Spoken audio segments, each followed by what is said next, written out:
Hey everyone, welcome to Libcast. Tonight I'm filling in for Tim Pool. Really glad to be here.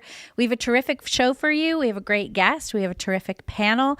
We are going to talk about how they got caught. It's a big story. Minnesota fraud shutdown.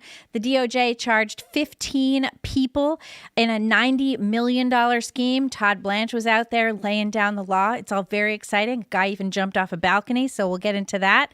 But tonight we have with us Terry Schilling.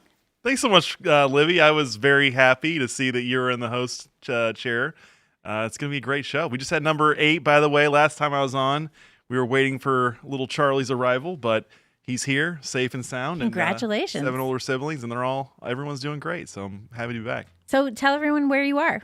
I work at American Principles Project. We are the NRA for families. We don't do guns, but we protect the American family in campaigns and elections, and we help pass laws to protect them. Awesome. Shane Cashman is here. It's good to be here. Congrats, man. Hey, thanks, Shane. That's incredible. I am a third-generation space lawyer, and protecting your rights right now. There's a startup trying to create daylight anytime you want, even at night, around the country. We need to put an end to that, as it's not good, especially if you're a vampire. That I saw they did a big that too. It's light show crazy. in LA. We didn't. Yeah, we're gonna put an end to this. Oh, I'm with you, dude. That is light pollution. Yeah. I'm also the host of Inverted World.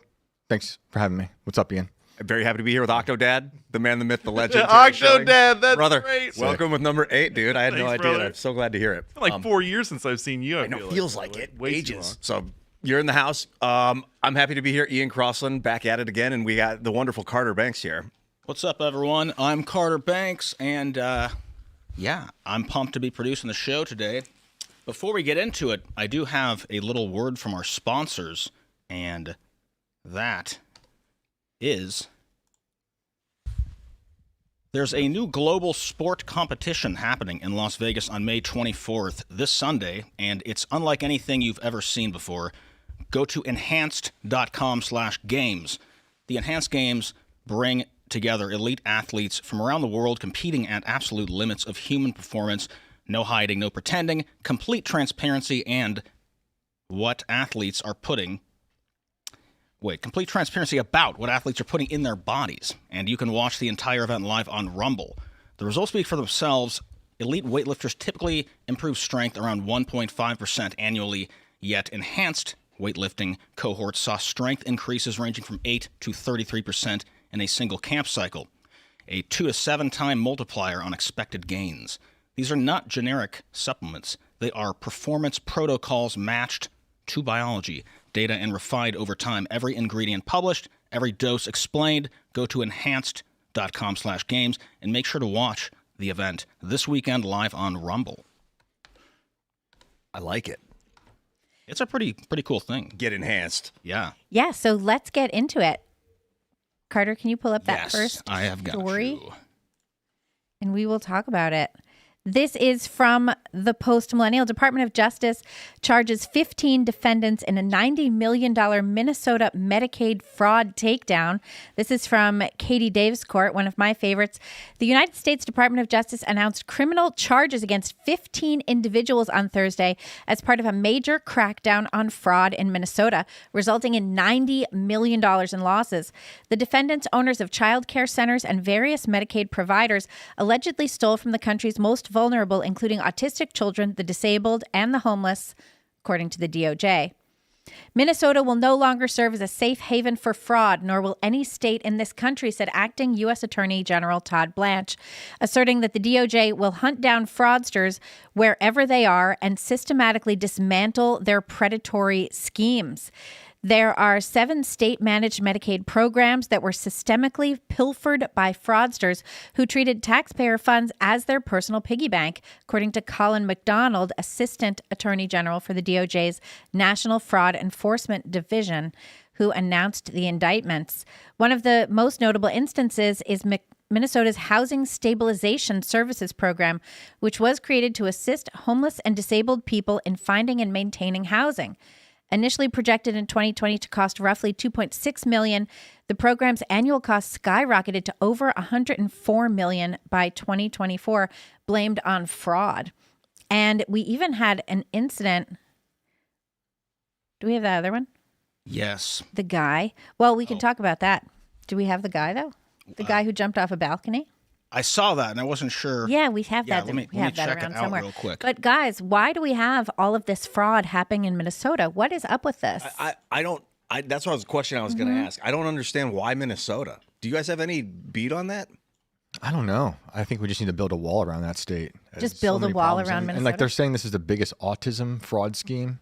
Well, there have been a number of fraud schemes over the past few years. This all started with an indictment against a not-for-profit called Feeding Our Future, which was run by Somali immigrants and descendants, as well as a woman named Amy Brock, who I think today was sentenced to 42 years in prison for her wrangling of this scheme. And they took a bunch of money from the state of Minnesota that was part of the federal COVID relief and said that they were going to be using it to feed hungry children.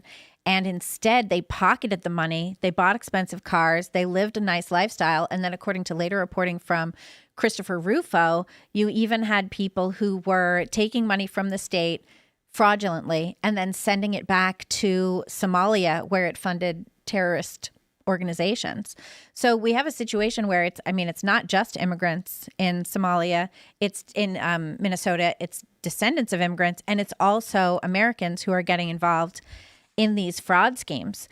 And we saw also like all of this stuff about how part of the issue was that the people who were doing the oversight in Minnesota were afraid to be called racist if they looked into it too deeply. So, we have a number of factors here, The fear of being called a racist has obviously got to be a factor. But I think that this is happening. I think it appears primarily in blue states where they turn a blind eye to this, and I think it's related to the tribe theory. You're either in my tribe or you're not. This is all great. I love that they're arresting these people and getting some serious justice, but it's never going to stop until people like Tim Walz feel the pain. You have to go after the people that are in charge, not the people that are the underlings that are just doing it. They had bosses and people that were in charge of oversight there. And until the people that are in charge of the oversight are held accountable for their gross negligence and their dereliction of duty, you're going to keep having this. The bosses have to start getting in trouble. The people in charge have to start getting in trouble. You're always going to have underlings and goons trying to steal and commit crimes. But it's when the people at the top, the people that have the authority, don't enforce it or turn blind eyes and allow it to grow. This is a level we've never seen before in the United States. And I don't know if it's just reached critical mass where we've reached it, or if this just exploded at the arrival of all of the Somali immigrants. I don't know. I was just going to say, Minnesota's been in the news a lot in the past year. 6 years, really. George Floyd happened of course, there. yeah. That church shooting that happened last summer, I think it was. The Annunciation. And the political assassinations that happened there, Vance or Bolt or whatever his name was. It's just weird. Sometimes when I read these stories out of Haiti, it makes me think of out of Minnesota, it makes me think of Haiti because that was an interesting yeah, you like that? transposition. Well, that's Yeah. how it is. But because Haiti's like a petri dish for the government to test on people. Woodrow Wilson started it. The Clintons did it and destroyed Haiti. And sometimes we have these states where fraud is happening and all this weird political violence. And I'm like, I think there's a broader thing happening behind the scenes here where they allow this stuff and people are enriching themselves while funding destruction and death. I think they probably allow it, and then the next level manager allows it, lies about it, and then the next guy doesn't know what's happening. I would imagine up the scale, it's generally how it is. It's a border state, so it's basically I don't know if they're sneaking across, if they can escape. Did the guy jump off the balcony and run to Canada? I don't know if he tried to get. Actually, I do have that story for us. Yeah, we can. Do you want to take a look at that? I think we have. So this man jumped from a 4th floor balcony to flee detention, and was then captured. But this is what Kash Patel said after today's intra-agency press conference announcing 15 public health care fraud indictments. The below suspect who was on the run, Mohammed Omar, has now been arrested. So he apparently jumped off this balcony. It's a lot of floors to jump. It's a lot of floors to jump. I thought I saw a... Did he at least hang down and drop? Even if you did. That's gets you I a saw floor. a tweet about it, I used to do that on my second floor of my parents' house. I'd hang out the window and then drop. You only drop one story at that point. Yeah. 6-8 feet.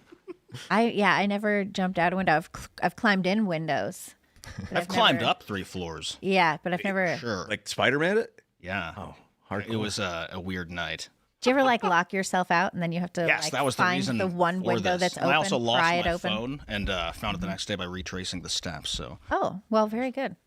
Yeah. So one of the things about this Minnesota fraud, like you were saying about Tim Walz needing to be held accountable, or the people just not knowing what's going on, I wonder what holding Tim Walz accountable looks like, especially when we have a Democrat Party that is so insistent on making Tim Walz and people like him the face of their movement. We recently had Barack Obama talking about how Mamdani is the face of the Democratic Party going forward. And it's not just, I fear it's not just Minnesota. You know, JD Vance is out there trying to uncover the fraud in other places. But I know Ari Hoffman with the Post Millennial has been tracking this down in Washington State, and it's more daycare fraud. There's like a lot of this daycare fraud. Why do you think, like, why is it so, is that an industry? These social services industries seem really ripe for fraud. Look, I don't think it's rocket science. I mean, they're going to the programs that are most defensible, right? That are most sacred. And that's where the fraud is, which makes sense because anyone that scrutinizes those programs or points out the fraud, you then get to accuse your opponents who are trying to cut back on your fraud of taking money away from working families and struggling families. And it's a tearjerker. It's a heartstring puller. That's what it is. And so I think that these programs that are ultra sacred, you know, Social Security, I bet there's obviously a lot of fraud there. Anything where the money is going to actual vulnerable people as like the main thrust of the program, those are going to be ripe with fraud. They're going to be very likely to have huge amounts of fraud just because they're sacred and no one wants to touch them. That's a good point. It's a good cover. And we're Great seeing cover. hundreds of fraudulent hospices also going under in California. California. So it's like kind of the same thing. It's like the sacred, very, you know, thing. You want to help these people who are dying and die, you know, as easily and pain-free as possible. But then it's like hundreds of fraudulent ones throughout California. Did Nick Shirley, is he the guy that ripped the top off of this whole fraud conversation? It had been bubbling up for a while. I mean, there had been extensive reporting on it, but his videos going viral really made the exposure that much more national. Had there been exposure on this stuff before they knocked down USAID? Yeah. Well, that's the thing. This Feeding Our Future thing has been going on for years. And there were indictments going on for years. We were reporting on it at Post Millennial. Other people were reporting on it. I remember distinctly Charlie Kirk talking about it because it was really so egregious. But it wasn't making the kinds of national headlines that it did once I think it sort of got tied to the Leering Center and all of that. And once those videos went out, I think that did really make a difference. It shows you how important independent media is. Oh my gosh, it's so powerful. It's, dude, some random guy get an internet video camera and show 100 million people something tonight. It's so powerful. Yeah. Mind-twistingly powerful, this technology. I wonder if USAID was covering for this stuff or opting to stifle or not run these stories on purpose. Not USAID specifically, but that whole like deep net web that was kind of dark money getting pushed around through NGOs and stuff. I wonder if they were participating in covering this kind of thing up or if it's just more emergent. Well, Libby, you said earlier that you thought people were afraid of calling this out of fear of racism. The class in America that is most worried about claims of racism, it's journalists, right? Like, right. That's interesting. The mainstream this story should be on the front page of every major news station, newspaper, and every news station, but it's getting ignored. There's this new dynamic where the legacy media outlets and the newspapers we have really don't cover the things that need to get covered. I mean, maybe that's just how it's always been, and that's how we got here.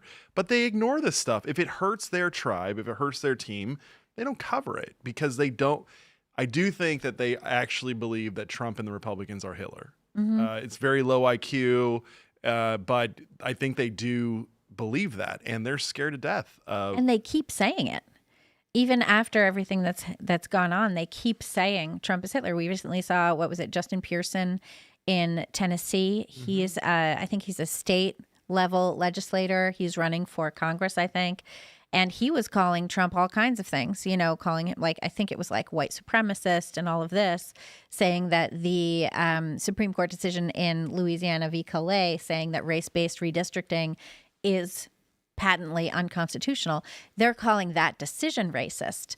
And now that we have all of these changes in the maps all over the South, it's been kind of crazy to see how that's all worked out. When you had like Hakeem Jeffries yesterday and everybody saying that they should, you had the NAACP and Democrats, including Hakeem Jeffries, come out and say that Black students should boycott Southern schools. They're calling for segregation because now they're saying segregation is how you fight racism instead of segregation being just racist. And that's not new to them because the universities have been trying that for a decade now. Right. Like in New York. They've been working on that. How many colleges are like, we just need segregated dorms and all that stuff? I'm like, wait, I thought you were the Right. anti-segregation people. And they have the segregated graduations as well, which I think is so wild. Yep. And we saw recently, I think there was a segregated graduation at Columbia. There's ones at Harvard.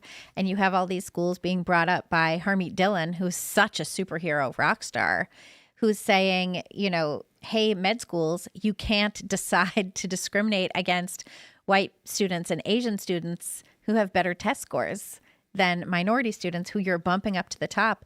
And every time you hear about problems in American healthcare, I start to think, well, we've got this massive fraud that's fleecing everybody, that's taking all the money out of the system.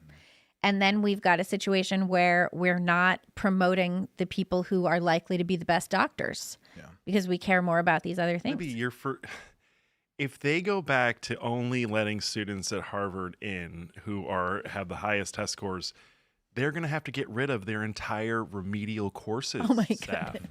I mean, do you know how many people will lose their jobs and livelihood? You need to start thinking about these people. They need jobs too. And if you're a remedial professor at Harvard, you have every right to be there too. Not to mention the DEI programs. You know, we need the DEI programs. Robots are going to take those jobs soon anyway, though. Also the Robot HR. doctors. Don't you think we're going to have like robot HR? Oh, yeah. Those were a conversation recently. I forget which AI CEO was saying this, but he was like, a managerial class will be gone. Another AI CEO is like, the white collar jobs will be gone. Another one was saying the middle class jobs will be gone. Mm-hmm. So it's good. It's good stuff. Just get rid of all the jobs. Yeah, that's what they want. Just get rid of all the jobs. It'll be a paradise. Right. I do. For who? Not us. I do think that moving away from the jobs-based economy might be a good step forward, although it could be painful in the interim, because like the Federal Reserve's job system, I don't know if it's just the Federal Reserve system, but they'll say like you dig a hole and then you fill up the hole, and we're going to pay you both with our funny money, and then you have to pay us back at interest. Mm-hmm. So they loan the money to the government has to pay them back with interest, so the bankers make the money. They keep us as debt slaves, and then we're paid for like useless jobs. There's a lot of like crap just to keep people busy so they don't revolt.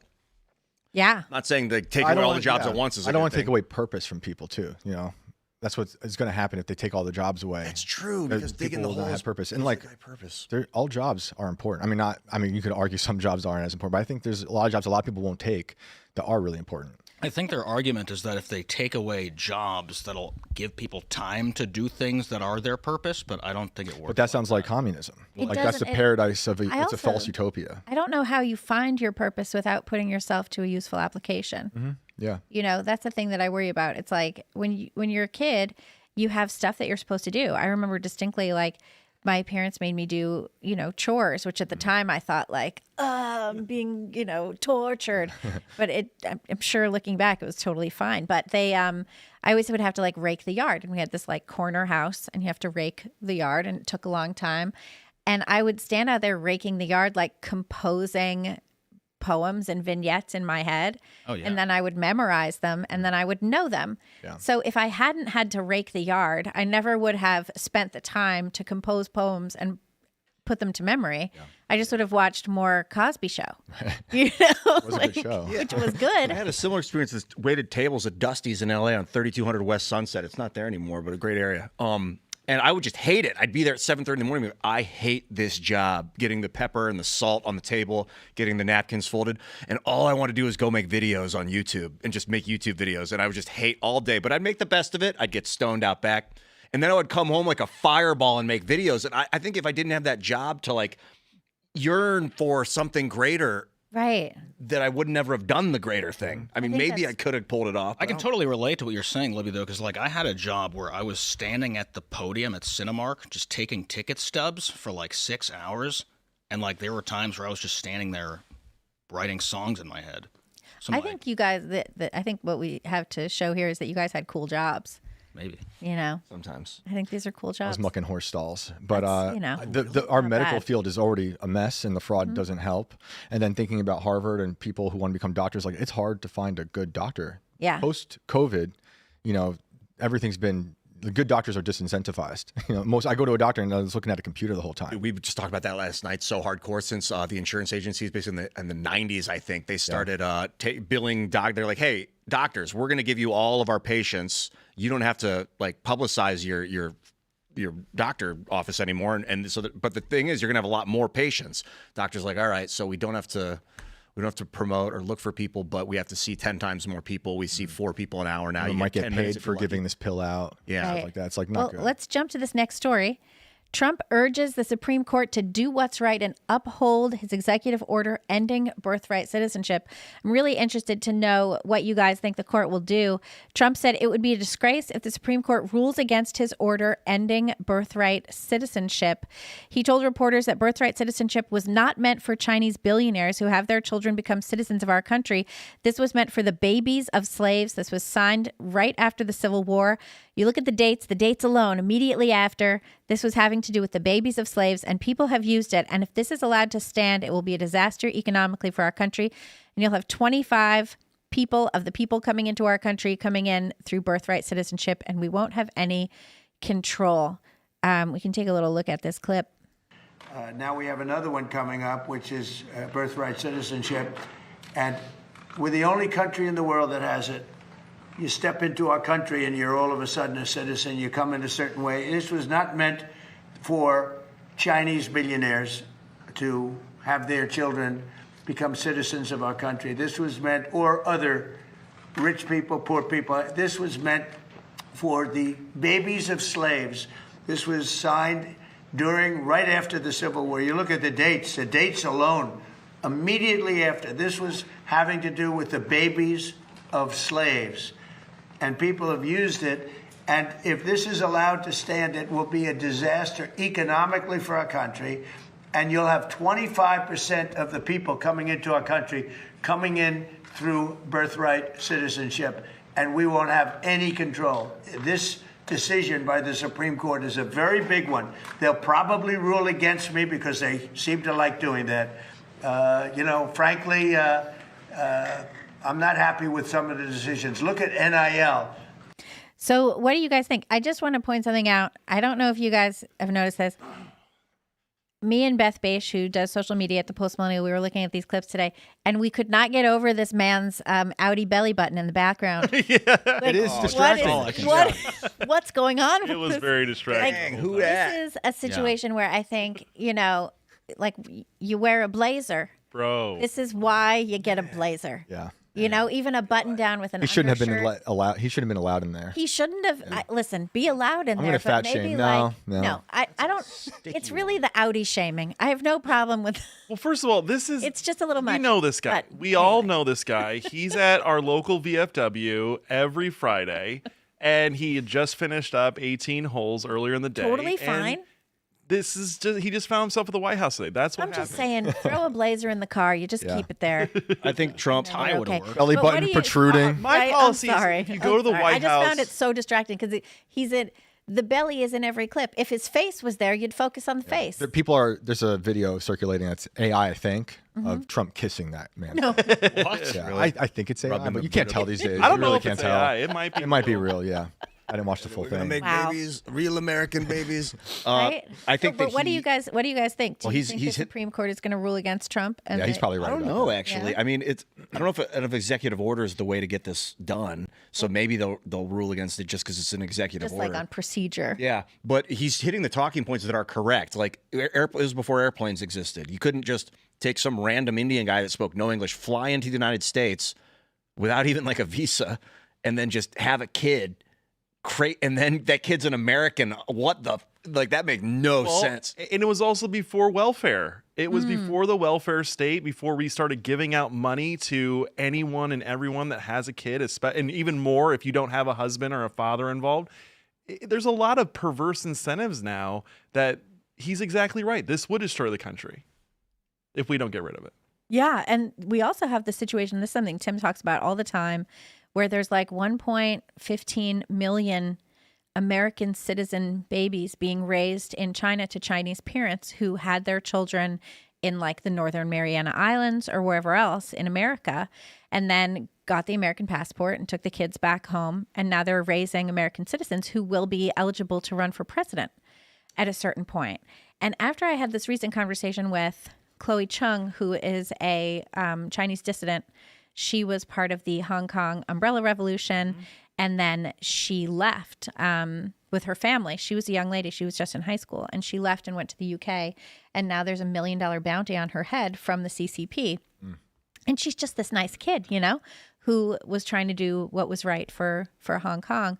But she was saying that if you're a student in China, then you want to study in the US, you essentially have to go through the ranks and get approval from the CCP.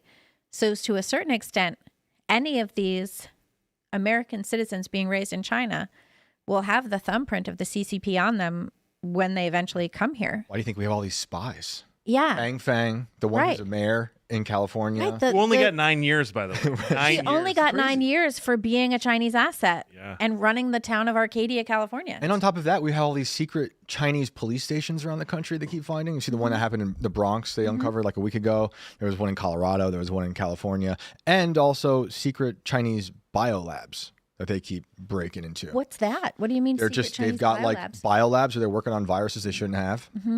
I think it's two in California, I think, this year. Not just in Wuhan. Not just in Wuhan, yeah. Okay. Wuhan satellites. Right. Yeah. I think not Trump just said he wanted China to buy more farmland in the U.S. Yeah, it's also not good. Open that up. Wait, to that's not good. That seemed crazy. That and seems like counter a to really these bad weird idea. narratives. It's a really bad. That was a strange thing for. I'm pretty sure that's the what he was saying. I'm not sure of the details, but there was something being said about him bringing Chinese people bringing more business to the farms, and I'm like, what farms do we have left? To sell? The data centers ate them all shouldn't they up. be American? I mean, our food supply should be entirely American handled, I feel like. Can I share a thought I've had about this immigration crisis that made me think broader about America and our society? I think we make this mistake, and I know this I'm very familiar with it because I'm in the culture war primarily, but we make this mistake of separating the economy and the culture. When the reality is, I think, that your culture really has a huge impact on the direction of your economy. They both feed off of each other. You can make the two wings of the same bird analogy. But there was this video early on in this Trump administration last year where there was a video that was released where ICE was cracking down on one of these big farms in California, and these illegal immigrants are fleeing, and you find out it's a pot farm. It's weed. We're importing illegal immigrants not to pick our strawberries and our potatoes and lower the price This of is our not Cesar Chavez anymore. necessities. No, they're picking our pot plants. They're helping us get high. When you make these type, I don't think people when they go to legalize something like marijuana, they don't think about how we're now going to be using human manpower to make drugs. That's a whole diversion where you could have those people using their skills and talents and labor to do other things that are more useful and beneficial to society. And I don't know. I've had that thought. I want to share. I thought Timcast, deep thinkers on this show. Yeah. And I just wanted to, I don't know, Ian, what's your reaction to that? To bringing in illegal immigrants to do nefarious things. Well, to work on pot farms. Well, pot farms. I've never been to a pot farm. I hear. That's like the most surprising thing I've ever heard you say. Yeah, I know. You think I'd own one at this point? You look like you own one. I'm about to buy one. It's dirty, man. It's like slave labor because they'll bring people in. The people then can't complain if they're being abused by their employer because they have no paperwork, and so you do get a lot of like bad, poorly treated people out of it too, which is another kind of almost arguably a potential human rights violation. It's like if you can't guarantee human rights, you're essentially betraying them. You have to guarantee their human rights. That's a messy slope. And weren't there kids working there too? There's kids. Yeah, there were that was kids also working crazy. there. Not good. Children that can't say anything because they'll get A lot of them were like, how many children were lost over the southern border? They were saying 300,000 children went missing over that border. I think that's probably a conservative number. Yeah, those are just the people that are known about. Right. Those aren't like the gotaways. Right. For example. They used to come in with families, and then all of a sudden, I think it was 4 years ago, they started just seeing kids dumped at the border with that. I mean, Jorge Ventura comes on the show. He came on the show a couple of years ago. With bracelets that they would find these kids with bracelets on. Entregas, that means delivered. And that's essentially they got the cargo, the meat to the butcher wherever the kid's going. I don't know. I mean, if you haven't seen Sin Frontera that 6'7" Kevin made, oh yeah, that shows 6'7" Kevin. all the worst parts of what's actually going on there. Well, the Biden administration, when they first came into office, changed the rules about immigration and said that if you are an unaccompanied minor and you show up at the border, you are automatically given entry into the United States. And then you have, what's called the Flores settlement, which has been in and out of courts since, I think, the late 80s, or maybe 92. But it's a ruling that says children cannot be held in detention for more than a certain period of time. I think it's 20 days. And as that ruling has shifted over the years, and it's always the same judge who's been ruling on that case, I don't remember her name exactly, but she's in Southern California. And as that ruling has gone in and out of courts, she eventually said, well, if you can't hold children in detention for more than 20 days, then if those children are accompanied by a grown-up, then you can't hold their grown-up in detention for more than 20 days either. So eventually it became a situation where if you come across the border with a kid, it's a free entry. And if a kid just goes across by themselves, they don't have any trouble getting in. So they, under the guise of humanitarian aid and compassion, we have done so many things that have hurt so many more people, like you're talking about with the bracelets, because you have the coyotes just tagging people, little kids, sending them across the border. Over the Biden years, we saw people just dropping toddlers across that border wall, and so this is what we're doing. And I think it's interesting what you were talking about in terms of culture, because by allowing so many people into the country who have no connection to our founding, who have no, who have no belief in. One of the things I think that is essential about the United States and about United States American culture is that we identify as the greatest ever and the most powerful. And whether we are the greatest ever or the most powerful, I think we are, but that's part of my belief. Whether we are or not is sort of irrelevant. That's what we believe, and it's part of the zeitgeist of our country. It's part of who we are. When we wander around the world in our white sneakers and we talk English loud, like that's part of who we are. And something I love about us is we're just like, what? We're the greatest. You could be the greatest too. Like we're all, let's do it. But we undermine our culture when we have people come in who are here for the benefits or here to take advantage of things. What were you going to say?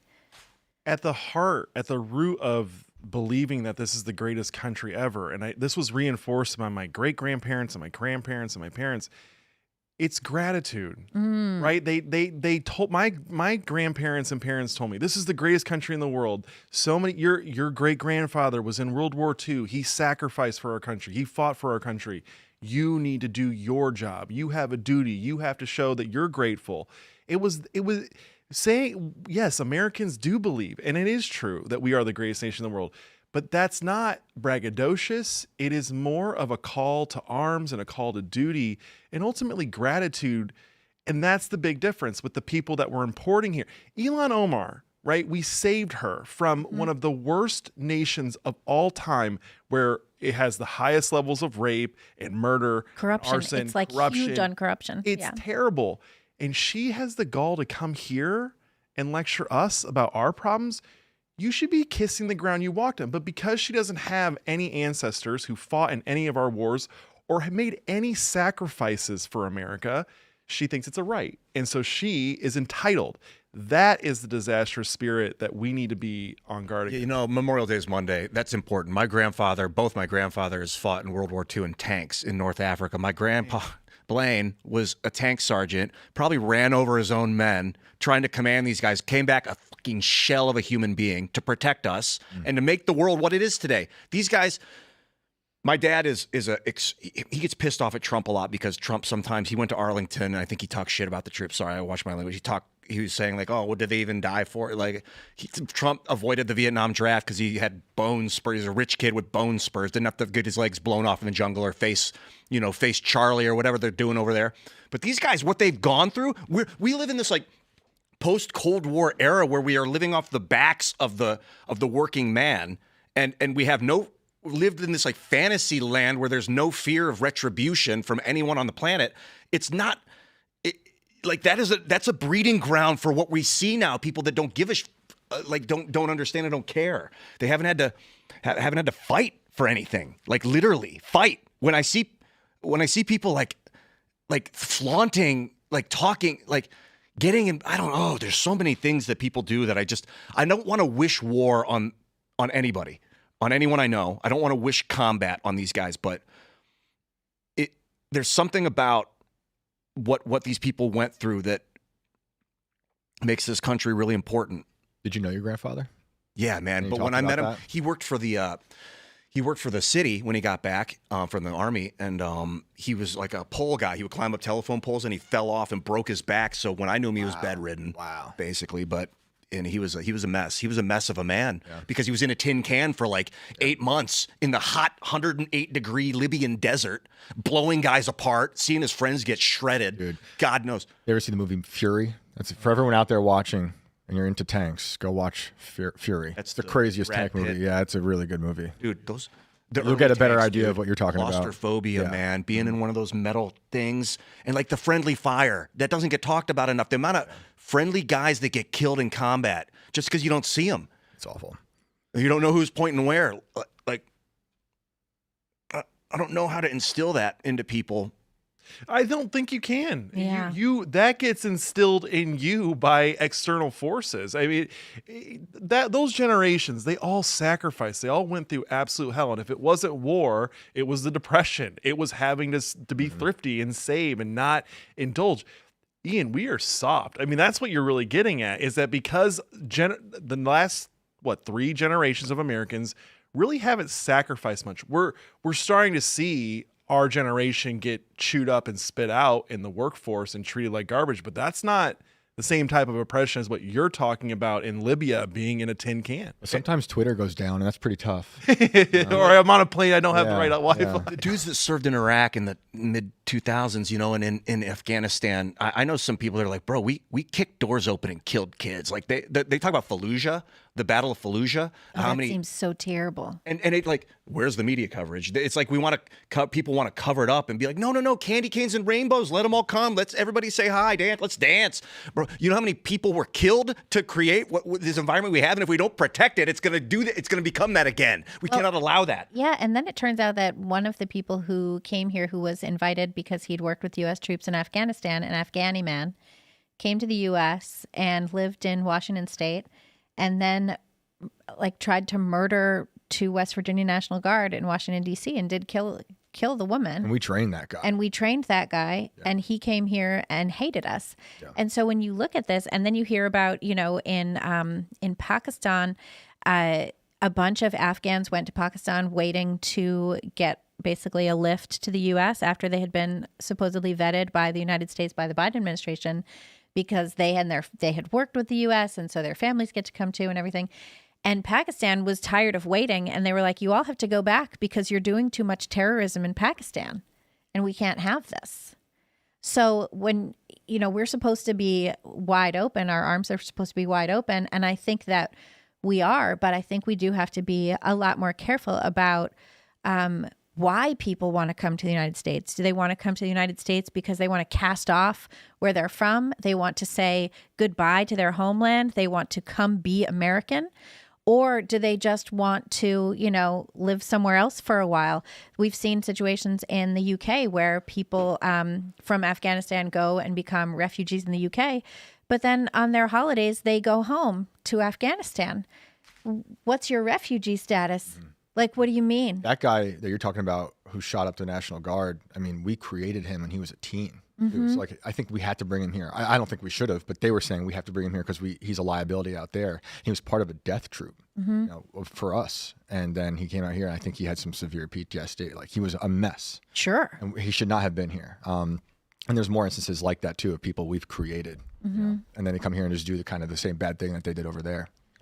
Sometimes we talk about service to get citizenship, some sort of national service. Well, that used to be a thing too, right? Is if you were in the country, like people who had been enslaved could gain citizenship by fighting for the Union. That was like a known way to become a citizen, and that was Revolutionary War. Revolutionary War. You could get your freedom that way, and also that was true of people who were not Americans. You could come here if you fought, and I think we still have programs where if you're an immigrant and you're not a citizen, you can fight and earn citizenship that way. We just can't screw around. You said earlier, arms wide open. I don't think, it's a fire hose, immigration. You need it when you're building a country. And then when you have a porous border, you got to close off and wait and get to know what's going on, because we cannot allow this country to fall to chaos again. It can't, we can't allow it, and we shouldn't. Yeah, I think you're right. And I think that what you're saying in terms of falling to chaos I think that's a big concern. And you're right too about putting a big pause on immigration. And that's something that we previously did in the 20th century. We were like, okay, we're good for now. We're going to put a pause on it, put a pin in it. We'll come back to it later. And it does make sense, I think, to have like a very full pause, let everyone who's here, try and assimilate those people. And if you don't like it, go home. Like, clearly you could go home. Our former border czar was very successful at the controlled collapse through immigration. Like, Kamala, her too. I went down to Yuma, went down to the border wall, and like, it's like soft TSA. It's easier than TSA. They're coming across the border, and they're giving water bottles and tags for their luggage and a ride and a phone call. And they gave me more of a problem for just being down there and checking it out, just driving around the wall. Well, than they gave them. Yeah. So speaking of things we've created, problems we've created, we have Stephen Colbert. Tonight is his last episode of The Late Show. He has been officially canceled by CBS. Tonight's his last night. We have this from Business Insider, who says that Stephen Colbert's Late Show exit marks the death of the good celebrity interview. So, this is very exciting for all of us. I know also that Jimmy Kimmel, I think, went dark tonight, as did the other Jimmy. What's his name? Jimmy Fallon. Jimmy Fallon went dark tonight. In solidarity. And I guess so that Stephen Colbert gets all the ratings. Jimmy Kimmel was on Colbert the other night and said, everyone watch Colbert's last show and then never watch CBS again. We've seen, CBS has had its own ins and outs. They brought Barry Weiss in to try and mellow things out and make everything a little less crazy. I don't know how that is going. But yeah, so the Business Insider says that this is the death of the last interview. Colbert was hired to CBS in 2015 to fill the shoes of legendary comedian David Letterman, who retired after hosting The Late Show for more than 2 decades. When Letterman was on the air, I will say I watched it almost every night. The guests, wasn't always a big fan of the guests, but I always watched the monologue. Though Colbert's most recent role had been a satirical news anchor, that's 2015, a self-described poorly informed, high-status idiot on Comedy Central's The Colbert Report, he quickly established himself as a worthy successor, blending humor and charm with thoughtful, studied lines of inquiry that coaxed his famous guests to open up. What do you guys think? I mean, this is a guy who Media Research Center says that he has had like 0 conservative guests on. He's really just pushing leftist idea. What do you guys think? They should have kept Craig Ferguson. He was one of the greatest hosts for late night. I used to love late night. Obviously, not what it turned into. I love like Letterman. He might have terrible politics, but I also watched him and Conan O'Brien a lot growing up. Conan a lot, yeah. Conan had Slipknot on. It was a great show. But Colbert is awful. Like, I don't think he ever had a good interview. There was one interview with Joe Biden, of all people, pre being a deep fake and a corpse all the time. There was like this corpse all the time. Well, you know how it was very recently, but there was a pretty like strong interview with him. It's weird to say, but when Biden was sad about the loss of Beau Biden, which was terrible, I totally understand that. That was actually, I thought, a good interview. That Biden is long gone. But I didn't see anything. I mean, this is the guy who danced with anthropomorphic syringes during lockdowns. Like, I don't think anything seriously from this guy. Did you watch the Colbert Report? I did. I've just looked it up. If you look on YouTube after the show or whenever, search Ian Crossland, Stephen Colbert. I made a video to Stephen Colbert 19 years ago to subvert this guy because I thought he was a phony piece of crap that would make this fake. He was a fake far-right warmonger, but he was saying things like, we need to go to war. But it was a joke, but he was saying it seriously to people. And I was like, why are you doing this to the... So I wanted to be like, hey, man, you could be a good person, Steve. You still can. I think he's really smart, really intelligent, not necessarily wise, but really, I don't know about your wisdom levels, but your intelligence is high. You're a great actor.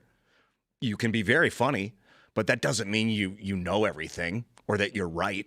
I just remember girls used to send me Stephen Colbert videos as news. And I'd be like, but this is a Comedy Central show. You do realize that, right? Yeah, exactly. People didn't know it was fake. I could tell there were people that weren't getting it, that they were just being war propagandized by the guy. And he thought was probably getting his jollies off like, ooh, I'm so funny. I'm the anti-Jon Stewart. And it was like, I don't know. I never liked his patterns. Never. What I didn't like about the Colbert Report was, and keep in mind, I was like a political activist in college. I was a college Republican. The interviews he would do with the Republican members and senators, they would always be like humiliating, making them actually look stupid. But then the ones with the Democrats, like my hometown congressman, Phil Hare, was on, and it was just more of a silly interview. He actually made himself look dumb and made Phil Hare look like the smart, mature guy. And it's all just subversive. And you said it best about the anamorphic syringes. It's a propaganda show. Even that headline, these are the best interviews. These are great interviews. No, they're puff interviews. There's no tough questions. There's nothing interesting being said. David Letterman, who we brought up, the great and wonderful, one and only David Letterman, one of the greatest talk show hosts of all time, maybe the best, Johnny Carson. They'd stayed out of politics intentionally, and they would talk about staying out of politics. That's late They night would joke comedy. on everyone. If they did mention politics, it would be jokes on everyone. No one was safe. And Johnny Carson, maybe it was explicit that this is not the show for politics. This is a comedy show. This is a show to lighten the mood at the end of the night so people can have fun and go to bring bed. us all together, right? Yes. Getting Democrats and Republicans in the same room, watching the same shows, laughing at each other. It brought us closer. Whereas when you just target one side for humiliation, that's when the divide starts to happen. Yeah, and he has been doing that for 19 years. You're right.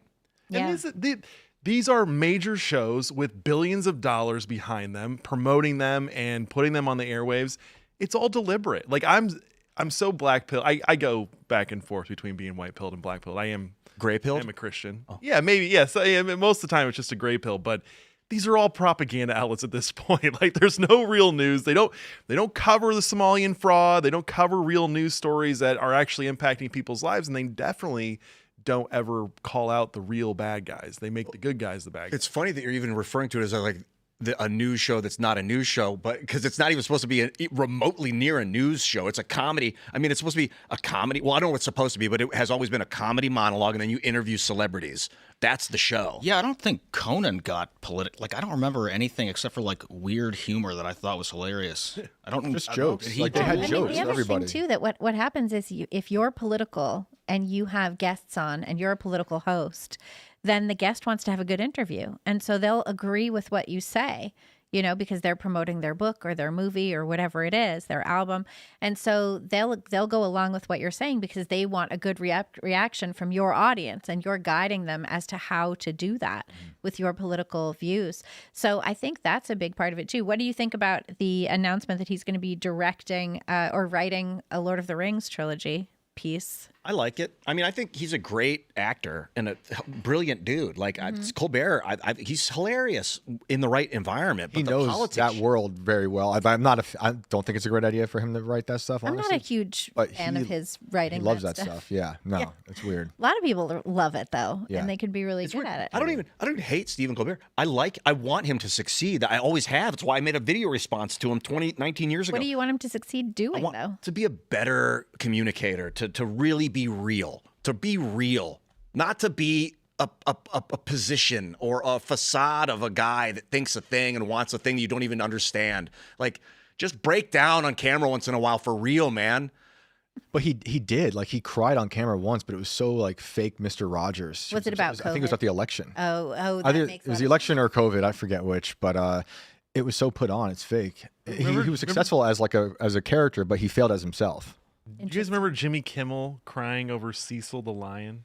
He cried a lot. Dentist Yeah. went on a safari and they shot some lion in South Africa. Yeah. And he was like literally bawling on I mean, TV. I mean, like a breakdown. Like he's like, I don't know if I can do this anymore. I don't know if I can be a mouthpiece for the corporations anymore. Like that kind of like a full-on news. What's that movie from the '80s where he's like Network. Yeah, Network. Or, I'm mad as hell. And I'm not gonna take take it anymore. One of the greatest movies I ever. want to see that from Colbert. I want to see something like that from one of these guys on It'd the be nice to see mainstream that TV from show. anybody. I mean, we don't see any of that. We see so much going along to get along. We see so much propagandizing and just re-emphasizing the essentially the globalist progressive party line, which is something that I am so sick of seeing because it's all about just controlling everybody. And Colbert dancing around with the syringes was all about controlling everybody, you know?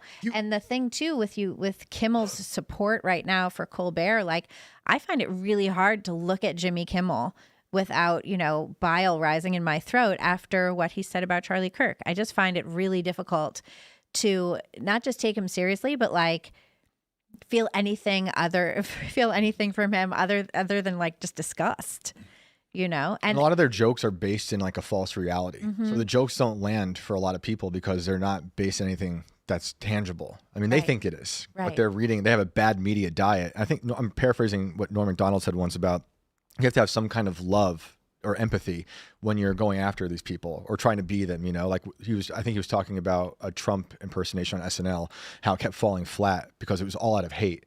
But like, you can tell now they have a new SNL. SNL's had some kind of good moments lately. I'm sort of the most angry at the Republicans right now because they've allowed SNL to be funny again. Yeah, they've had some pretty good moments lately. That one girl, I don't know her name. She's awesome.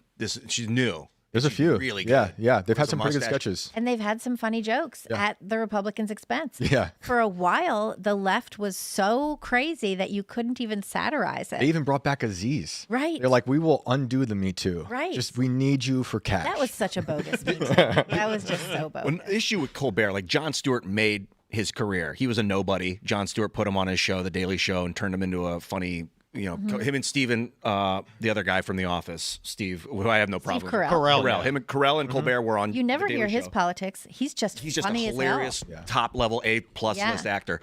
But Colbert went from potentially, like Jon Stewart still can be pretty countercultural. Like he's smart enough to figure out when he's wrong, and he's And he was anti all the COVID stuff. yeah, he's like wise enough to admit it. But he platforms this guy Stephen Colbert, and Colbert's like could be a counter, like he could really become counter to the media narrative, but he chose to take the big money and sit with the sharks. Maybe he just doesn't know. Maybe he's like too stupid, like he doesn't, or too dumb. I don't know what the right word is. Too oblivious to know what he's doing, or maybe he just loves it. Yeah, I think it's that. I think him and his writer's room are so ideologically driven that they think they have to create that kind of thing. Whereas Letterman, Letterman, we know his politics, but on the show, the writer's room seemed from a distance focused on just good jokes, and absurdity. And that resonated more with people And for a long music, time. like, and music, right? music is He a- loved drums. So every time there's a great drummer, you always hear Letterman say, "Love your drums." He loved that stuff. Paul Schaefer. Some of the greatest comedians are drummers. Carson was also a drummer. Oh, interesting. I love that. I was referencing Paul Schaefer, Letterman's number 2. Classic, The phenomenal pianist, one of the great. Does Colbert have a music? I don't even know. Like He they had a still band, have yeah. it. He had I know he started with a band, but I don't. It's not as awesome and interesting as it was for the other band. Now I know that we're not like picking and choosing all these different late night hosts, but I kind of like Jimmy Fallon a lot. I mean, The thing I like about Jilly, I just think there's he's wonderfully brilliant and I have is never heard very those musical. words. Interesting. I actually really like his lip like the sync Roots. battles. Yeah. Yeah, he has the roots. The lip sync battles were No, we're great. not talking He about. never did it for me. I couldn't. Conan was my guy, and Letterman. yeah. And Letterman had like the greatest moments in TV in terms of I love Andy Kaufman. So anytime Andy Kaufman was on, it was great. Joaquin Phoenix doing his own Andy Kaufman was great. You know who's the opposite of Stephen about Colbert? Is Bill Maher. Bill Maher was the guy that after 9/11 spoke up about, hey, maybe they aren't totally wrong about what we've been doing to the world. And then they canceled his show, Politically Correct. And he's like, well, that's what I get for speaking the truth. That was a great show. And he is still great. Yeah, and I totally disagree with his take on 9/11. But do you guys see that he is going to be honored at the Kennedy Center? He's going to be getting what is it, the big Kennedy Center Mark Twain prize? Is it the Mark Twain prize? I think it might be. That's That the he's big one getting to that do, yeah. June 28th. Interesting. he stuck to Yeah. he stuck to it for real. And he's like, he sees both both sides. He sees multiple angles. For Steve, either Steven can't see it or he knows he'll lose his job. I'm wondering what He he's gonna lost do his next. job anyway. I know. Yeah. Yeah, so what he's doing next is The Lord of the Rings. Well, okay. And CBS is filling in, I think, with some sort of comedy show with like stand-up or something. More Big Bang Theory. More Big That's what we Bang need. Theory. More laugh track. Yeah. More signs that say, we should get a sign in here that says laugh. I mean, just blink it every once in a while. There is one. Don't tell the people. And then there was Chelsea Handler today going like lashing out about the Kevin Hart roast. Oh, come on. I know. I thought it was great. I thought it was funny. Oh, it was great. Cat Williams was my favorite part. Cat Williams. I was walking around Manhattan last week and people listening to it out loud. Cat Williams part. I'm like, that's awesome. Well, Cat Williams is Killed. He's the bomb. We were talking about doing political comedy, and my first take was like, that sounds like an oxymoron. I think politics is the most unfunny, is the most serious conversation you can have, and the antithesis of comedy. They have no place together. It's nothing but funny. I think politics is so absurd and hysterical. funny. But real politics, there's no comedy in it. It's about saving lives. No, it isn't. They tell you that. No, it's They about- tell you, they don't mean it. It's about It's about power. I mean, politics is about. Yeah. It's entire. I think saving your tribe with it's power. entirely about power and insider trading. And it needs to be subverted through humor. mostly, yeah. And we need to make fun of it. Yeah. They need to be roasted And I think constantly. they should be making fun of themselves a little more. Yeah. I mean, what's funnier than, rich politicians going out demanding that everyone tax the rich and then being like, but not me. Yeah. Not me. I mean, about me? it's funny, strange. It's not funny, ha ha.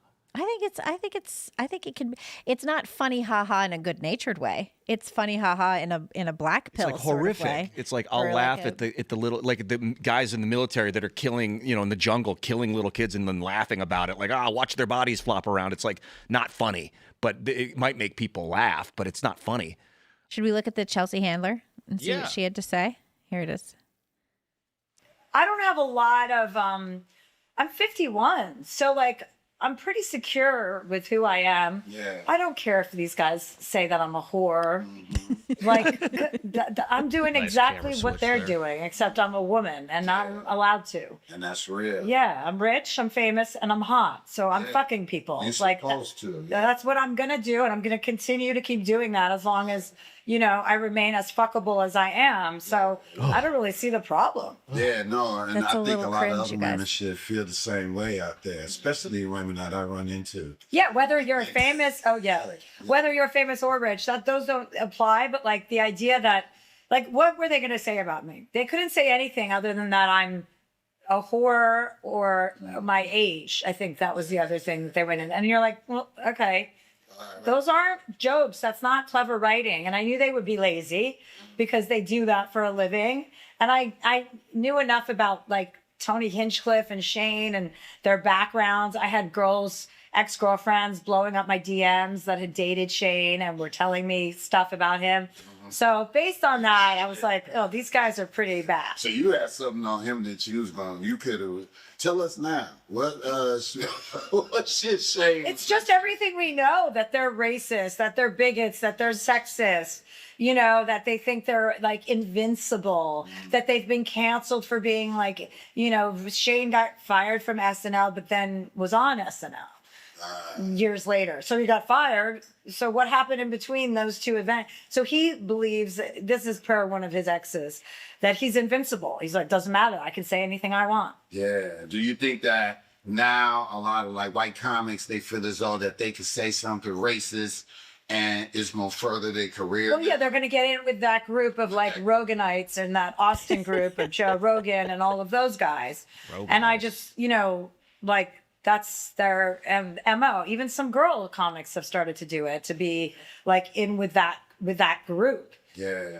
Yeah. So it's like they say this racist. Yeah, because I'm starting to feel that. I'm starting to feel like it's this thing. Do you think that white comics are racist? You're like, bro, that was a racist question. Who is this guy? Have they never watched This is a roast? guy in a broke T-shirt. Like, have they never seen You're not Richard supposed to do a Pryor post-roast. on a panel on a dais roasting? This is not new. No, it's not. And also, like when somebody does a caricature, if you have a big nose, they're going to emphasize the nose. It's all about surface things. So if she's running around like, doing whatever it is that she's apparently proud of, that's what they're going to make fun of. Right. What You're a did Tony walking Hinchcliffe Planned say? Parenthood. Because I really You're want a to know walking now. Planned Parenthood. It's funny. She did kind of forget the biggest joke and the funniest line that Shane landed, which is that she went to Epstein's island. That Right. was interesting that she forgot to. She couldn't remember that third part that they attacked her over. Right. Yeah. She Saying didn't how like that. hot and sexable she is, and then she went on to be like, oh man, and then she was like claiming how Shane thinks he's invincible. And like, Chelsea, if you fall down into a gutter tomorrow and bust your face up, you're no longer what you think you are. Like you're just a fallible hominid like all of us. So get your head out of your ass. Babe. No one remembers Chelsea's jokes from the roast. No, well, because I know she's she's a not comedian. funny. She's not right. funny. I mean, Shane Gillis is funny. Tony Hinchcliffe is funny. Yeah, She yeah. can be, but And the she's thing so about these jokes, no, go ahead. she can be very funny, but she seems so pissed off like the last 7 years about stuff. Yeah, she does seem kind of mad. And the thing too about these comics, and I appreciate the new sort of more offensive leaning comedy because you actually laugh. You know, I mean, the comedy that we've seen over the past several years, the sort of like woke comedy, you don't laugh. Nothing's funny. But you do laugh when it's like, oh my goodness, I can't believe he said that. That's really funny. Go back and watch the old Dean Martin roasts. Right? Like, and they were What's his insane. name? Oh, what's his name? Don Dangerfield, Rickles. Yes, I knew it. Rickles. Don Rickles is hardcore. He's good, That That was the dude. best. Bro. He was wild. Yeah. Yeah. He Everyone would have got gone it. way harder against her than Shane did. I mean, yeah. to be whining like this about Shane Gillis, like you haven't seen anything yet. No, she should go back and watch some Rickles. They forgot about it. I don't watch a lot of roasts, and I don't watch a lot of post-roast breakdowns. Do they do post-roast breakdowns? Is No, that this like is a thing? new because they're coping. Like, all the feelings I have about that roast I got. Like, you signed up for the roast, Chelsea. Like, why are you complaining about it? You're not going to be invited back to the next one, probably. Like you're going to get roasted. Like Kevin Hart, you're going to get roasted for being black and for being short. And that's what all the funny jokes were. like this. And It was they were hilarious. funny. And he laughed. He was because he gets dying. what the roast is for. Right. You're supposed to go after that stuff. I also think that there's And the something... Diddy parties. They got him on the And the Diddy Diddy parties. parties. Diddy parties. I never went to any of those, by the way. Yeah. I wasn't cool enough to get invited. But there's also at the heart of Shane Gillis's humor is actually self-deprecation. Like he's like, all right, I'm a big fat white guy who's like loves Trump, and Looks I do autistic. notice race. I do notice things. Let's just dig into that. And so all of his jokes are actually making fun of himself and helping us make fun of our own selves and get comfortable. He's like an attack vaccine for the rest of us, right? So like the left is calling us racist and bigots and MAGA supporters, and he helps us not give a shit. Yeah, when he leaned into how he looks like he has Down syndrome, because people were like putting a picture with him and a guy with Down syndrome, and he's like, I do look like a guy with Down syndrome. It's so good. I was like, okay, he's the He man. fits right in the special needs. Perfect. And Tony with Kill Tony started he made a lot of people's careers. Like that show is one of my favorite shows. I love watching Kill Tony. And he's got people like Cam Patterson who started out on Kill Tony. He's on SNL now, which is probably why SNL has some better moments right That's now. probably why they're doing better. He's hilarious. Yeah. Yeah, that really Oh, helps. Cam Patterson is Yeah. amazing. Yeah. I saw him at the Comedy Mothership. Oh, sick. And he's incredible. He kills. One of the funniest human Yeah. beings of all time. Yep. And I met him at the Austin airport the next day, and he talked to me for like 10 minutes and was like very personal. And I love that guy. I didn't know he was on SNL. That's He great. collects rocks too. Yeah, I like rocks.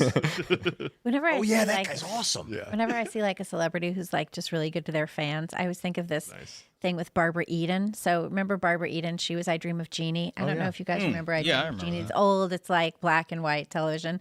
I think it was on Nick at Night. But yeah, I Dream of Jeannie was Barbara Eden said she was asked whenever you're at a Comic-Con or whatever, when you're at one of these things, you always stay until the last fan has had their autograph or their picture taken. Why do you do that? And she was like, well, because these are my fans and I wouldn't have a career without my fans and I love them, and I always see when you see celebrities who are like good to their fans, I always think, yeah, that's the Barbara Eden way. That's You know what I think is that's like the right way to be. one of the best upcoming, maybe not even Tim Robinson. You guys follow? Oh, dude, I Oh love my that guy. God. Hilarious. Don't get Absolutely. me the started. best in the world, maybe the best in the world. I mean, I I think you should Shane, leave that show. Are you sure about that? Yes. Yeah. He started off as like a meme. I don't know. I He just was on SNL. Oh, he was on SNL? And they just didn't take sketches. They didn't use him right. Oh, man, he's a genius. He's a genius. And the other guy, Connor, that he works with, I don't know his last name. They're so funny together. Yeah. So there's like two kinds of humor we're looking at here. There's like the clapping seal where it's like, guy did thing, emphasis about how bad it was, but counter that, applause, and people go crazy, and they're like, yeah, the way they say it, and then they're cued to laugh, and like that's like corporate humor that you see on the. And then there's the other guys that just you're already laughing because they said the racist word. I'm not going to say it tonight because it's a family-friendly show, but they already stick it in you, and you're like, oh my god, I just heard that, I really heard him say that, and you're already laughing and like crying laughing, and Just they stick it in you. before you even realize it, they penetrate you. He's doing it like to me. You guys can't see it at home, but he's actually. I'm feeling violated. He was right now. I saw that. I'm not comfortable. I like that humor more, where it's like surprising. Well, Tim Robinson is like an absurdist. Yes. And like I love the Key and Peele sketches as well. And that's kind of like similar wheelhouse. Steampunk one. Like a bird cage on his head. Tim Heidecker, who I know he's become very political. He's doing the Onion thing with Alex. He's good. But he is amazing. Yeah, he's good. Dude, what a Tim and Eric funny used to be guy. my favorite show. Like Tim and Eric's $1 billion movie. I watched that so many. It's stupid. Like it's funny if you accept how stupid it is. I love that. Even David Cross, I think. I like Arrested Development. I mean, I'm going off the rails right now. I love Arrested Development. That's one of the greatest shows up there, like 30 Rock. Absurdist Arrested comedy. Development sometimes just pops into my head when Tobias says, I think I just blew myself. Yeah. So many sexual innuendos on that. And it's like he'd painted himself It was a blue. Blue Man Group. And then Jason Bateman's character goes, you know what you do, buddy, is you carry around a tape recorder and you just record yourself for a couple of days and then you listen back. Lucille. Well, speaking of crazy, funny things, we have Spencer Pratt, who has been absolutely killing it from my perspective from afar in the LA mayoral's race. And I think it's because I just watched Mom Donnie win in New York that I'm really rooting for Pratt. We didn't have a Pratt in New York. We had Curtis Sliwa, who keeps running for mayor and is never going to win. He's a very respectable man in his own right, but he also has a bunch of cats, and he's never going to win. And the GOP refuses to do anything about New York City. They won't back anybody in New York City. They just decide that it's fine. But Spencer Pratt is really making this great run in LA, so I thought we should talk about it. We have this from the Post Millennial. Spencer Pratt reveals how threats, intimidation drove him to the GOP as his LA mayoral campaign ads take over the internet. So I wanted to play for you guys this clip of Los Angeles mayoral candidate Spencer Pratt, who revealed the reason behind his becoming Republican in the deep blue area of California. This is from Thomas Stevenson over at Post Millennial. And he made this comment as he's been praised for viral political ads. Many of them have been crafted with AI. And I'm not a fan of AI, but in this case, I do think he's been doing a great job with it. And part of my reasoning is that he lives in LA. Gavin Newsom has been doing such a bad job with the entertainment industry. It's very hard to make things in Los Angeles. How are you supposed to enforce those union rules? So by all means, do the little end run around with LA. But here he is talking about why he became a Republican. Why are you a Republican? Well, you want to break some news here? Sure. When I was a hated reality star, Yeah. I got so many death threats. I had so much security and police, and what did they tell me to do? Get a gun.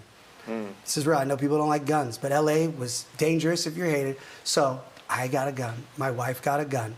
And then we needed CCWs. The only people that supported a CCW was the Republican. That was what I aligned with my safety, my personal safety, my family's safety. I know people don't like guns, but when people are threatening your life and your own security is telling you need to have home protection, train to, it's not like just I went to the, go through the proper steps. That was my, Impetus. That's it. And Period. that was it. And you That's felt it. like that party was more pro Second Amendment. And I know that's a very hot button, but here's the thing. I'm also going to be the mayor that puts LAPD in front of every school to make schools safe from guns. Right now we have enough officers to do that? I talked to a very knowledgeable law enforcement. All you have to do is pick one patrol unit and you give them a nice pin that connects to that school, and that's their street. So they add that one. So that's already part of mine, just because obviously I know people don't like guns, and we need to make everything, especially schools, safe. But that is where I connect to. And once you feel fear and it's real, you want to protect your families. That's a masterclass in communications. That is because he's showing empathy with the people that are going to disagree with him, and it's so authentic. It's so real. You really can't argue with someone that's gotten serious amounts of death threats and them wanting to have a gun and wanting their wife to have a gun. That was amazing. He's just so fresh, and he's so authentic and real. And that's what happens when a city lets your house burn down and then won't let you rebuild, is you have nothing left to fight for, so you really don't care anymore. I think they've only put up 400 permits for thousands and thousands of homes that have burned down. And you had It's deliberate. It is deliberate because what you have is the government wants those people to sell their land to the government so that they can create more government housing and essentially ruin what was a spectacular neighborhood from all accounts to raise families in. Or even worse, Libby, they are just trying to steal it to give to other billionaires and rich people that want that coveted land. I've been to LA a bunch. It's one of my favorite parts of the country. It's got great food, great music. I went to Long Beach and I decided to listen to Sublime as I'm walking up and down, and it was a life-changing experience. I understood that band. I understood LA, but it's so sad what they've allowed to have happen to that area. To Malibu? Malibu, yep. PCH up the one. Yeah, dude. That was iconic area. California is the one place that I wish I'd taken some time to live in, Yes. That's it is like 100% worth it. If you ever get a chance to live in California for 3 years, do it. It's painfully beautiful. It feels different. And the food is Feels so different. good. It might be the fault line, the San Andreas fault, but it literally like the air is vibration. different. Right? It smells different. I had You get off the allergies plane. when I was there. Pacific? I was only there for like a week. What'd you do?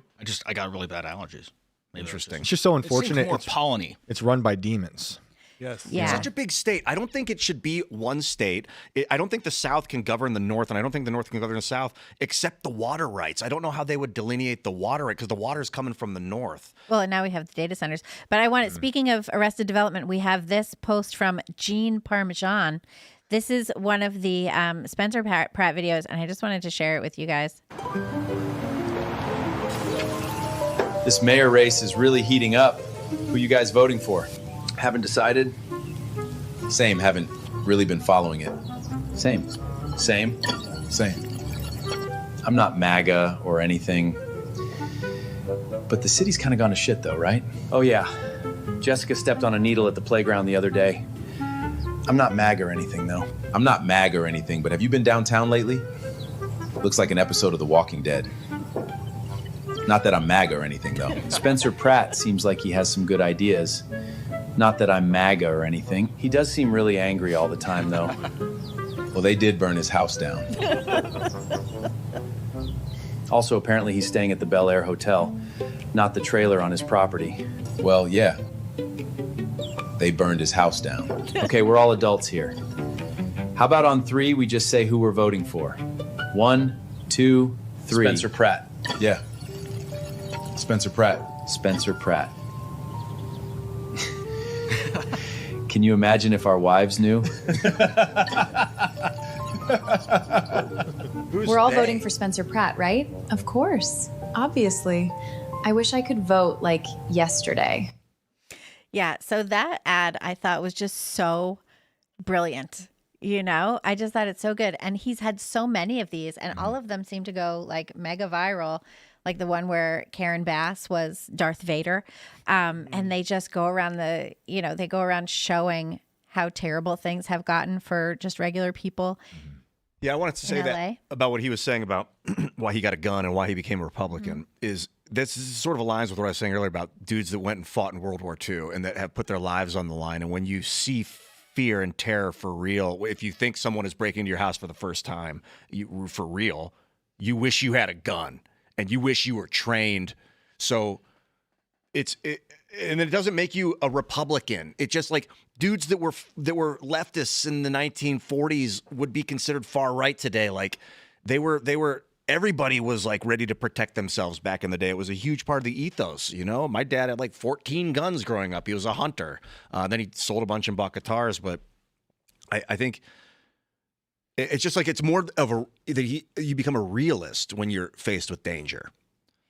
and things like houses burning down and entire neighborhoods getting wiped out by fire, people, street violence, things like that. You have to become realist. And this guy sounds, I think you mentioned earlier, very real. He does seem very real, yeah. Very sincere. And you kind of want like somebody like this in all of our big cities.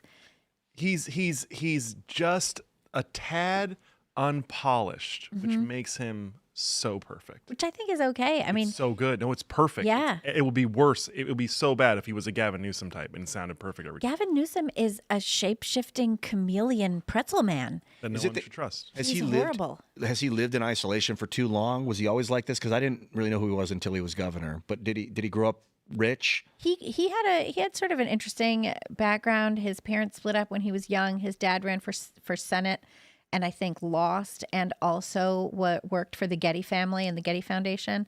So Newsom grew up in the shadow of wealth with a fair amount of privilege. And yeah, I mean, by the time he was out of college or whatever, he was opening a fancy wine shop with some prep school types. It's part of the problem is rich kids get great education and they learn how to run businesses and they don't learn how to run businesses. Well, they're supposed white collar. If they get to go to prep schools, they'll be taught how to open a bank account, how to file an LLC. Maybe I didn't even know how to write a check.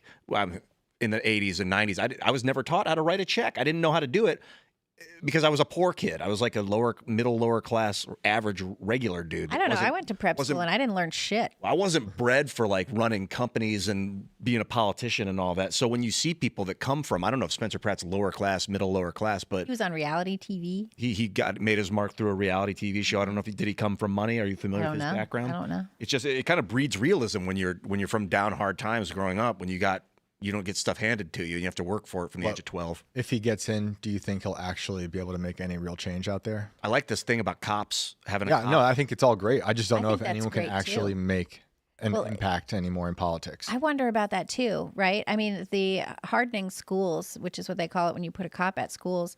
In New York City, when my son was in middle school there were cops at every entrance. You couldn't get in. Even as a parent, you couldn't get in. You had to go through the police. And I liked that about it. And we didn't have guns in the schools there. Sure, there were metal detectors, but it's it's keeping guns out of the schools. And we have this idea, I think, in America that we should behave as though we have a high trust society when we don't have that anymore. Yeah, what was this recent, something happened, and they're like, but it happened at a gun-free zone. It's it's just tried and just the old trope of how could these shootings happen? We put the sign on the wall, it said no guns. Right. How could that possibly? You gotta be real, man. You need to protect the kids through force. Yeah, I mean, the force. Compared to Spencer Pratt, Mom Donnie is just such a horrific joke, And you look at that, and you look at what Mom Donnie wants to do, which is, he wants the government to raise your kids, starting with 2-year-olds in the pre-K, the 2K program. He wants you to live in government housing because he wants to seize private property and turn it into government housing, and then you're paying rent to the government.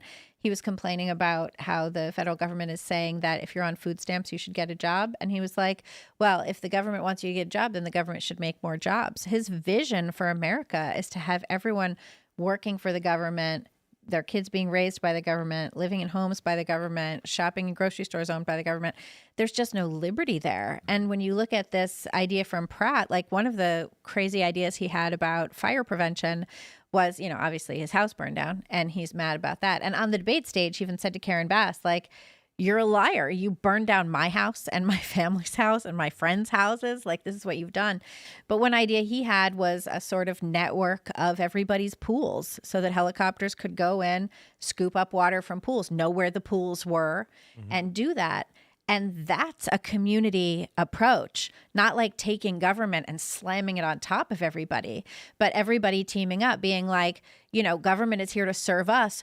What can we do for our country and our community? We can share the water in our pools. I actually like that because he's actually focusing on the locale. What LA needs is fire prevention. Yes, he's focusing on exactly. He's focusing on the little things that LA needs, not these giant overarching principles that are designed to crush everybody. I've been in Manhattan a lot recently, and it is not safe feeling.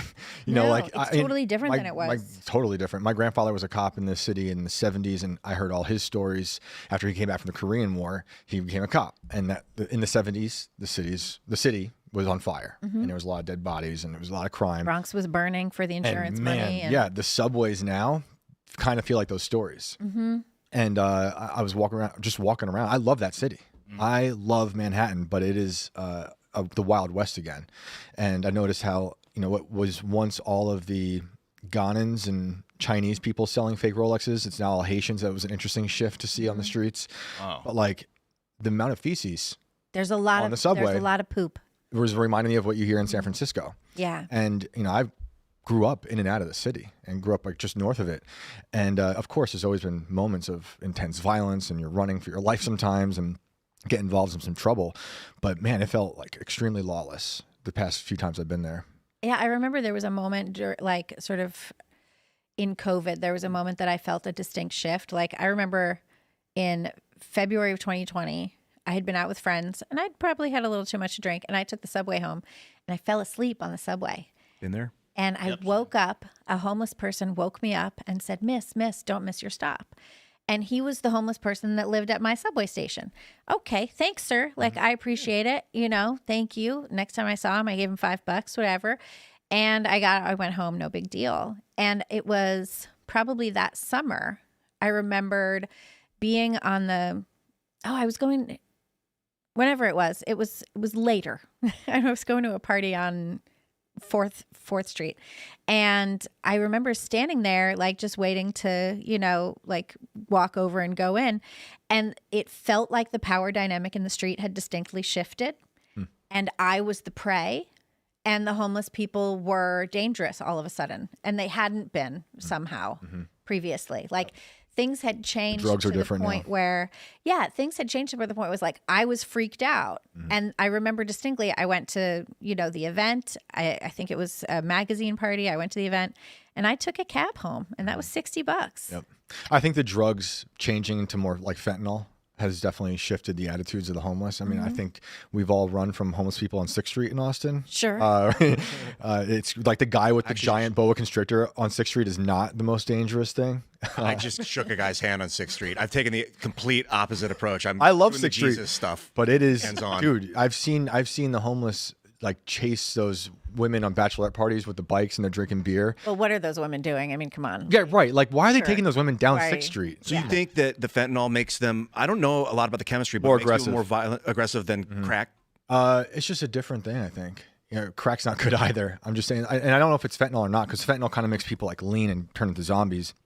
But whatever they were taking, what I've seen in Austin, what I've seen in Manhattan recently, they're certainly on drugs and they're certainly more aggressive. Is there more homeless people too? You have a better. It seemed like there was more homeless people for sure in Manhattan, and I couldn't believe the subways.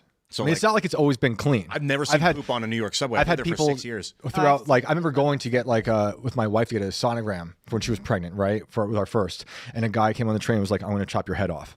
What? It's just normal though. It was just like, oh, it's fine. I didn't really threatened. I could take him. It's all good. Well, we got this. But the shift, there's a shift, like you're saying, Felt different. where everyone's Power now dynamic shifted. the prey. Yeah. And you feel like the authorities aren't really going to do much. They're kind of looking the other way, which reminded me of when I was in Yuma, looking the other way from people crossing the border illegally. So I have this one last story that I want to share with you guys, a little point of pride. We have this out from the Post Millennial, but it's actually about human events. Breaking, President Trump endorses Human Events Kenny Cody for Tennessee House as a MAGA warrior. And I would like to say congratulations, Mr. Kenny Cody. He's terrific to work with. He's our opinion editor at Human Events. He is running for office for Tennessee's 11th State House District. I don't know much about Tennessee's 11th, but I do know a lot about Kenny, and I think he is a terrific guy. And here is what the president had to say. It is my great honor to endorse MAGA warrior Kenny Cody, who is running to represent the fantastic people of Tennessee's 11th State House District. A very successful school teacher, civic leader, conservative journalist, and activist, Kenny has dedicated his life to serving his community. In the State House, he will fight tirelessly to promote East Tennessee's mountain values, grow the economy, cut taxes and regulations, advance Made in the USA, champion American energy dominance, stop migrant crime, strengthen our military veterans, promote school choice, safeguard our elections, and defend our always under siege Second Amendment. So that's terrific. Kenny is a great guy. He's also a high school history teacher, which is cool.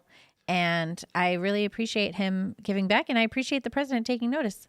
Double everything you just said. I've known Kenny for a while. I met him off of X, and I ran into him at Trump's victory party in 2024, and he is one of the most sincere people. Kenny, I told you I would support you, and I totally forgot. I literally just made a donation on your website, so hopefully we can get you across the finish line. He is incredible. He's a very good man. What's the website? Hold on. I just did it. Kenny Cody for Tennessee House. No, votekennycody.com.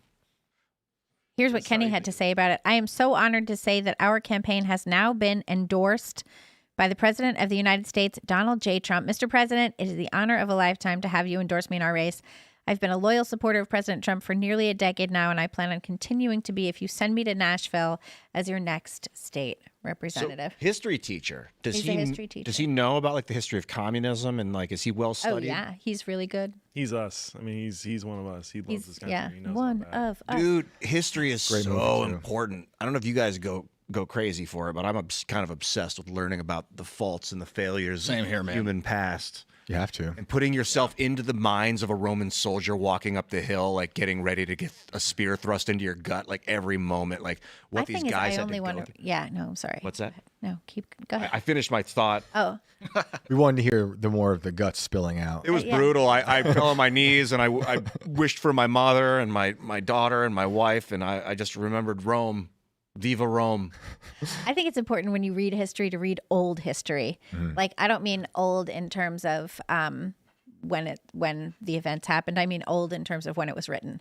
Like recent history, I think, is so fabricated and overwrought to make all of America just seem racist and terrible and the biggest evil that ever existed. So I like to read history that has been written like, pre-80s kind of thing. I agree with you. You have to also keep in mind how everyone is ideologically driven throughout human history. Right. And so like Jeremy Ryan Slate, we've had him on the show a few times. He's been on my show a bunch. He's the Rome guy. And we talk about how like even things like Hannibal taking elephants, to fight the Romans, that might not be real because the Romans like to do this thing where they're writing about their enemies in ways that make them look stronger and crazier, because there was no written history from Carthage.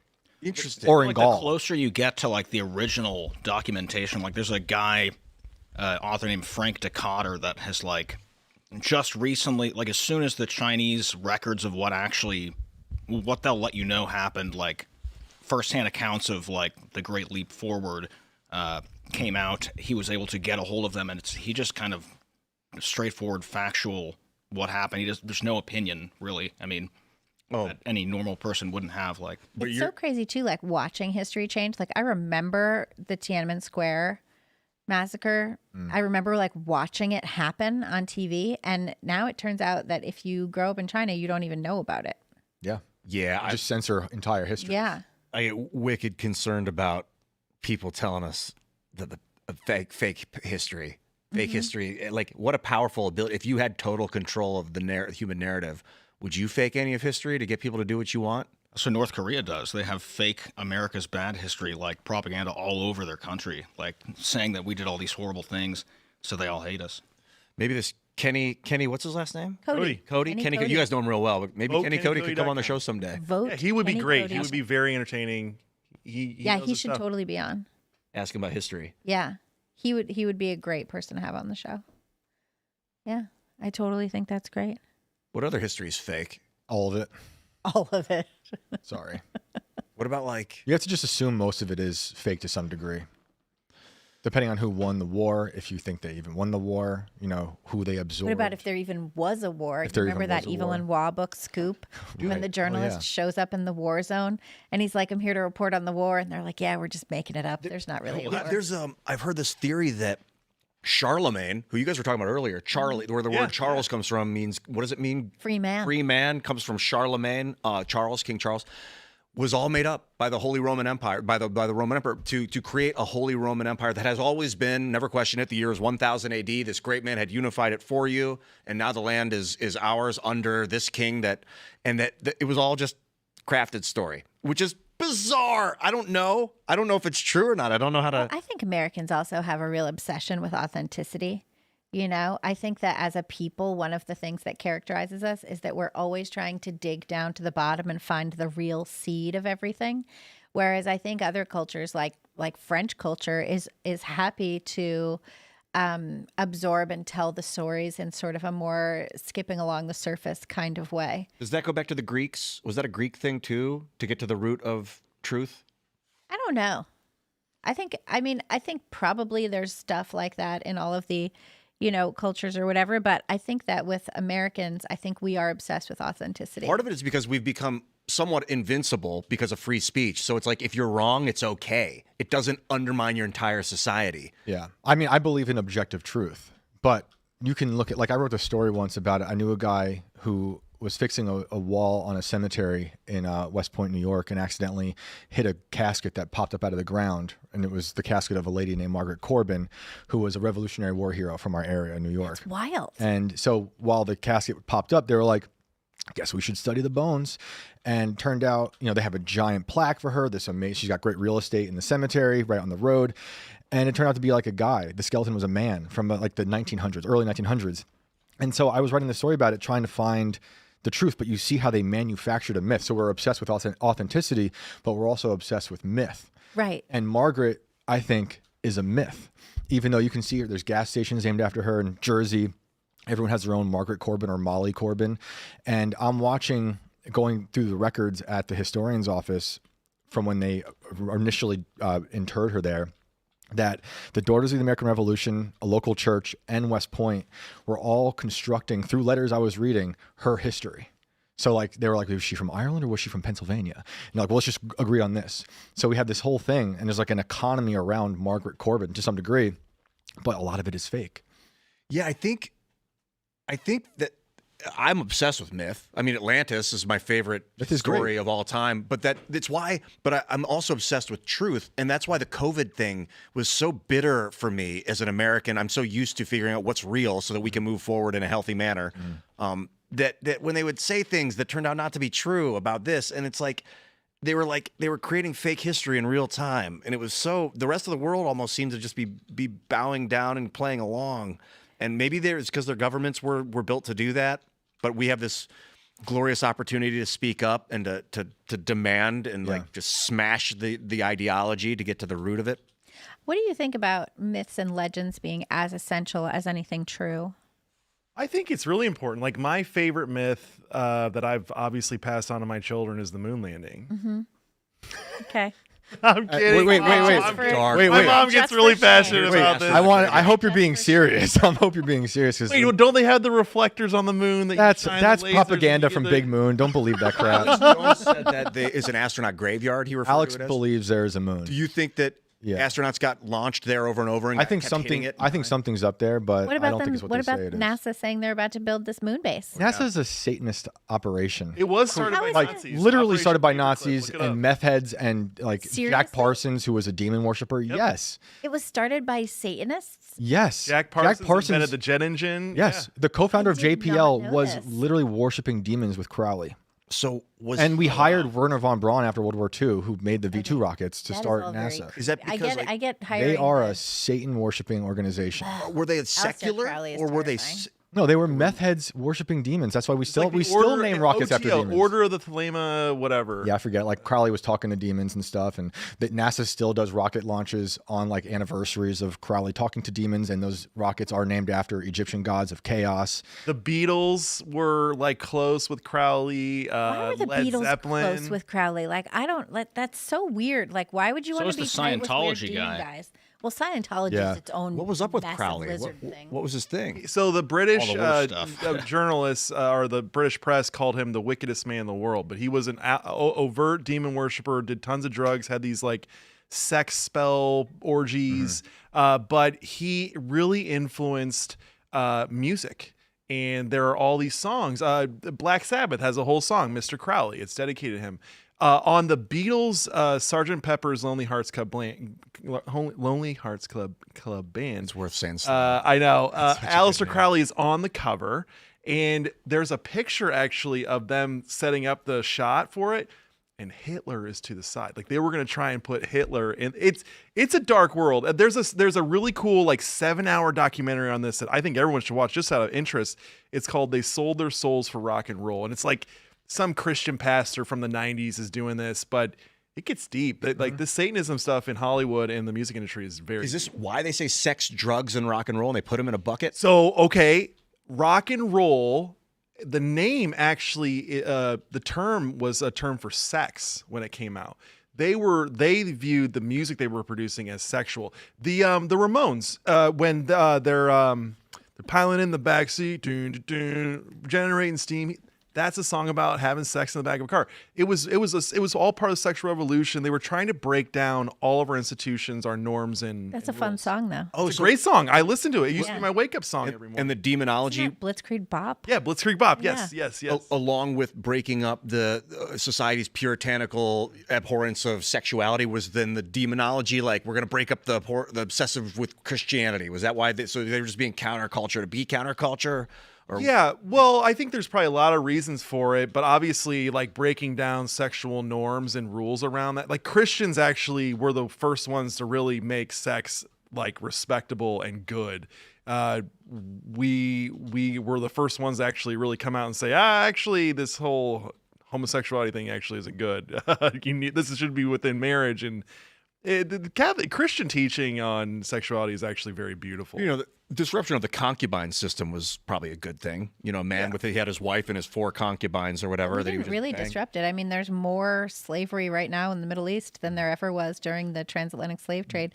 And there's also more domestic slavery in the United States than anyone is aware of at all.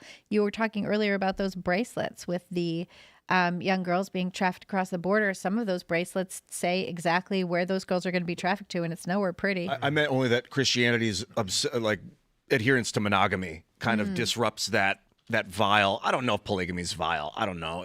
Take your poison, whatever. Well, it's polygamy is illegal, but polyamory is legal in places like Somerville, Massachusetts. Polyamory just means having sex with a bunch of people. Why do you know that, It's legal Libby? That's so everywhere, isn't it? specific. I know that because I grew up outside of Boston. And we saw a story a couple of years ago about how they were trying to say that polyamory was fine in Somerville, which is a very progressive town. And their reasoning was that when you had a throuple renting an apartment, the people who were part of the throuple, if the leaseholder died, the other members of the throuple should get to keep the apartment because of polyamory. Oh my God. So yeah, I mean, it was. At Post Millennial, we tend to cover, like, I want to cover the weirdest stuff that's happening so that people know about it, you know? And I feel like a lot of my job is to, like, bring the weirdest stuff to the top. Like, this is what local leaders are emphasizing in Portland, in Somerville, in Los Angeles, you know? Isn't polyamory just loving a bunch of different people? No, it's polygamy, except not Mormon. But you're not actually getting married. You're just I don't know, having sex with a bunch. Well, they're trying to legalize it, right? So polygamy was made illegal in the United States to protect women and girls from exploitation, right? Okay, seems reasonable, right? Especially when you have a Judeo-Christian background and you say monogamy is the best form of family building blocks. The difference is legal. Right? Yes. So polygamy is a legal institution. Polyamory is just like, hey, we're just kind of dating. Like a common law thing? Unofficial or, like common law. I could go on and on. I just want to say, in terms of weird news, I would like to amplify this message happening right now in Japan. Are you guys aware of the bear attacks and that Japan can't make enough robot wolves to fight the bears right now? Really? So, and they're even trying to make handheld robot wolves for Japanese school children right now. Hasn't there been like bear worship in Japan? Wasn't this? I don't know. Like The wolves part of their pagan religion, I believe, might was be worshiping bears. Might be. I really do worry about that. And the wolves have all gone extinct in Japan, and they've sent the military in to fight the bears, but they don't have enough, I guess. So they're building robot wolves, and they have red glowing eyes. They're really cool. They should import some American wolves. Like Right. we're bringing our Right. wolves back. A great That's export we could dangerous. have. That Yeah, would but be then you great, got to worry yeah. about them if they Yeah. get too big. Well, then this is- robot wolves are better because you can shut those down. hopefully. Ideally. Well, Hopefully, yeah, ideally, right. I don't know if you can shut down the what about when the robot wolves meet open AI, and then suddenly there's some sort of like Sentient. vague sentience. I'm actually worried about amplifying that message because there's also at the same time Colossal Biosciences is de-extincting dire wolves, and I could see them Right, the eventually putting de-extinction. dire wolves in Japan to fight the What I fight the think would be bears. crazy if they start de-extincting massive sea monsters. Well, they're working on the saber-toothed tiger right now, Right. the woolly mammoth, and the moa, Why? which is like a giant bird, and they just hatched Okay, the an giant egg, bird an is artificial a egg. bad idea. All of them are bad ideas. Sure, they're all bad ideas, but really bad. Not if you can is ride the one. giant No. bird that Well, can like I agree. dive down Yeah. and just start picking up our children out of the backyard. Would you rather fight like giant rabid dire wolves or robot wolves? Rabbit wolves? Rabbit wolves? No, I said rabid, but I'm Rabbit. down for either. Because I think a rabbit wolf could be Rabbit wolf is cool. Yeah, good It's like pet. a new cryptid. Jump super high? yeah, a rabbit wolf. Yeah, I'm against It's all like of it. the I'm against Net- all of them. But you Can had it to be pick one. Netflix series if is I have going to to be pick rabbit one- wolves. You don't have to, but I'm asking you, please. If I had to pick one of the organic one, You'd rather kill the animals than the robots? yeah, Yeah, I want to destroy work with easier. them. Yeah, if I have to fight in that war, which I do imagine, You can is around the poison corner. them. You can starve them. There's Well, the other robots ways. are going to have armor.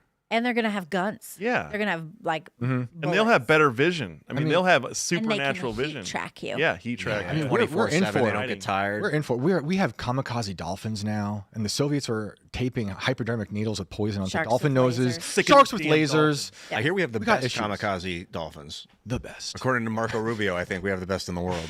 I don't know. It's bad, but for the we shouldn't be de-extincting anything. Is what I want to make sure everyone understands. What about the I agree duck-billed with you. platypus? Isn't that I thing think- extinct? that? Is like a spawn of Satan. It should Oh, you never don't have like been it? created. I think it's a leftover cryptid from like an ancient technologically advanced civilization. A web left feet out, left and a over. bill, but it's a Why does that Did you exist? guys- It's did not you guys extinct. hear It's still about alive. Did you guys hear about the giant pigs in Japan? No. So in Fukushima, right, where they had the Wait, I Where think they I had the have heard nuclear about this. They meltdown. have like a robot trying to go. No, and- they had a nuclear meltdown in Fukushima because of the earthquake and the tsunami, and then they evacuated the area. But there was farmland in that area, and so they just left their pigs, and the pigs escaped and have been wandering around, as you would if you're a pig trapped in a nuclear wasteland, and they have been mating with the wild boars. But the thing is that wild boars can have baby pigs like once a year. But domestic pigs can have piglet babies all the time. So through the maternal line, what has happened is now the boars can reproduce constantly all year, and they are turning into giant pig boars. I'm just glad this isn't like a Godzilla thing, right? Like I Not thought you were yet. gonna say Yeah, this, right. Not like- yet. Because in Chernobyl, there's actually cancer-resistant wolves now from the effects of Chernobyl. Yeah, those are cool too. We should use those in Japan. Like, We basically we owe the Japanese a defensive pact at this phase. If they need help against yeah, we will drop an atom bomb on your bears. yeah, get the helicopters. We need Blackhawks over there patrolling these bears. We need to or protect we these could people. just pick up the bears and put them somewhere else. They have not very much land, and we have a They'd lot. be like in the water. No, they'd swim to shore. Well, I mean, there was this book by Kobo Abe called Secret Rendezvous, where it turns out in the book, it's fiction. Kobo Abe is actually spectacular if you guys are interested in reading some wacky Japanese fiction, which I like so much better. Like, anyway, that's a different story. They make But great anyway, art. Kobo Abe had this story, Secret Rendezvous, about how the government is breeding human beings that can survive underwater, I believe it. so that when Japan floods, they're all still fine. Yeah, they actually that's have. They developed this about 15 years ago. An injection where you can inject. Oh God, what is it into the body, into the bloodstream, and then it makes it so your oxygen, your body carries oxygen like. You only have to breathe once every 10 minutes. This is like 15-year-old tech too. Is that Wait, but methylene aren't blue? these No, I don't think so. aren't these like Polynesians who can go fishing and That's because of evolution. Evolutionarily, they swim and they hunt underwater, so they could go underwater for 8 minutes, 6 minutes at a time and hold their breath. And now they're building technology on top of that. They can let your common man hold his breath. I don't know if it helps you run a lot longer or what. Man, I should find that story. I've Yeah. been heard much taking about it. I've been I wanna taking see more about methylene that. blue every morning, and it is the best. What Your is tongue is it? blue. It sounds for the whole weird day. and creepy. It is, but RFK Jr. was promoting it. Sure. Essentially, it was a dye that they would give you so that they could do better. They could see your blood vessels and your scans and all that. But what they found is that one of the unintended effects of it is that it allows your blood to carry more oxygen, and it fights against cancer, and it's a Probably new makes thing. you less tired. You're much less tired and you're much more energetic. Bill McMorris and I have been just taking it every morning, and I wouldn't be able to. On the weekends I don't take it, and I'm like drained. Alex Jones loves it. It's great. He talks about it all the time. Yeah. Undo the damage produced by seed oils. It might. I was doing some Hopefully. deep research on it, and I think COVID also was causing the body's red blood cells to not be able to. No, Brett Weinstein actually corrected me. I used to think that they weren't able to transport oxygen as good because of the COVID. They thought it was that you weren't getting enough oxygen to the lung, but it was because of what the transport mechanisms were being disturbed. So that maybe it could help counter that. I'm not sure exactly. I'm not a doctor. Don't.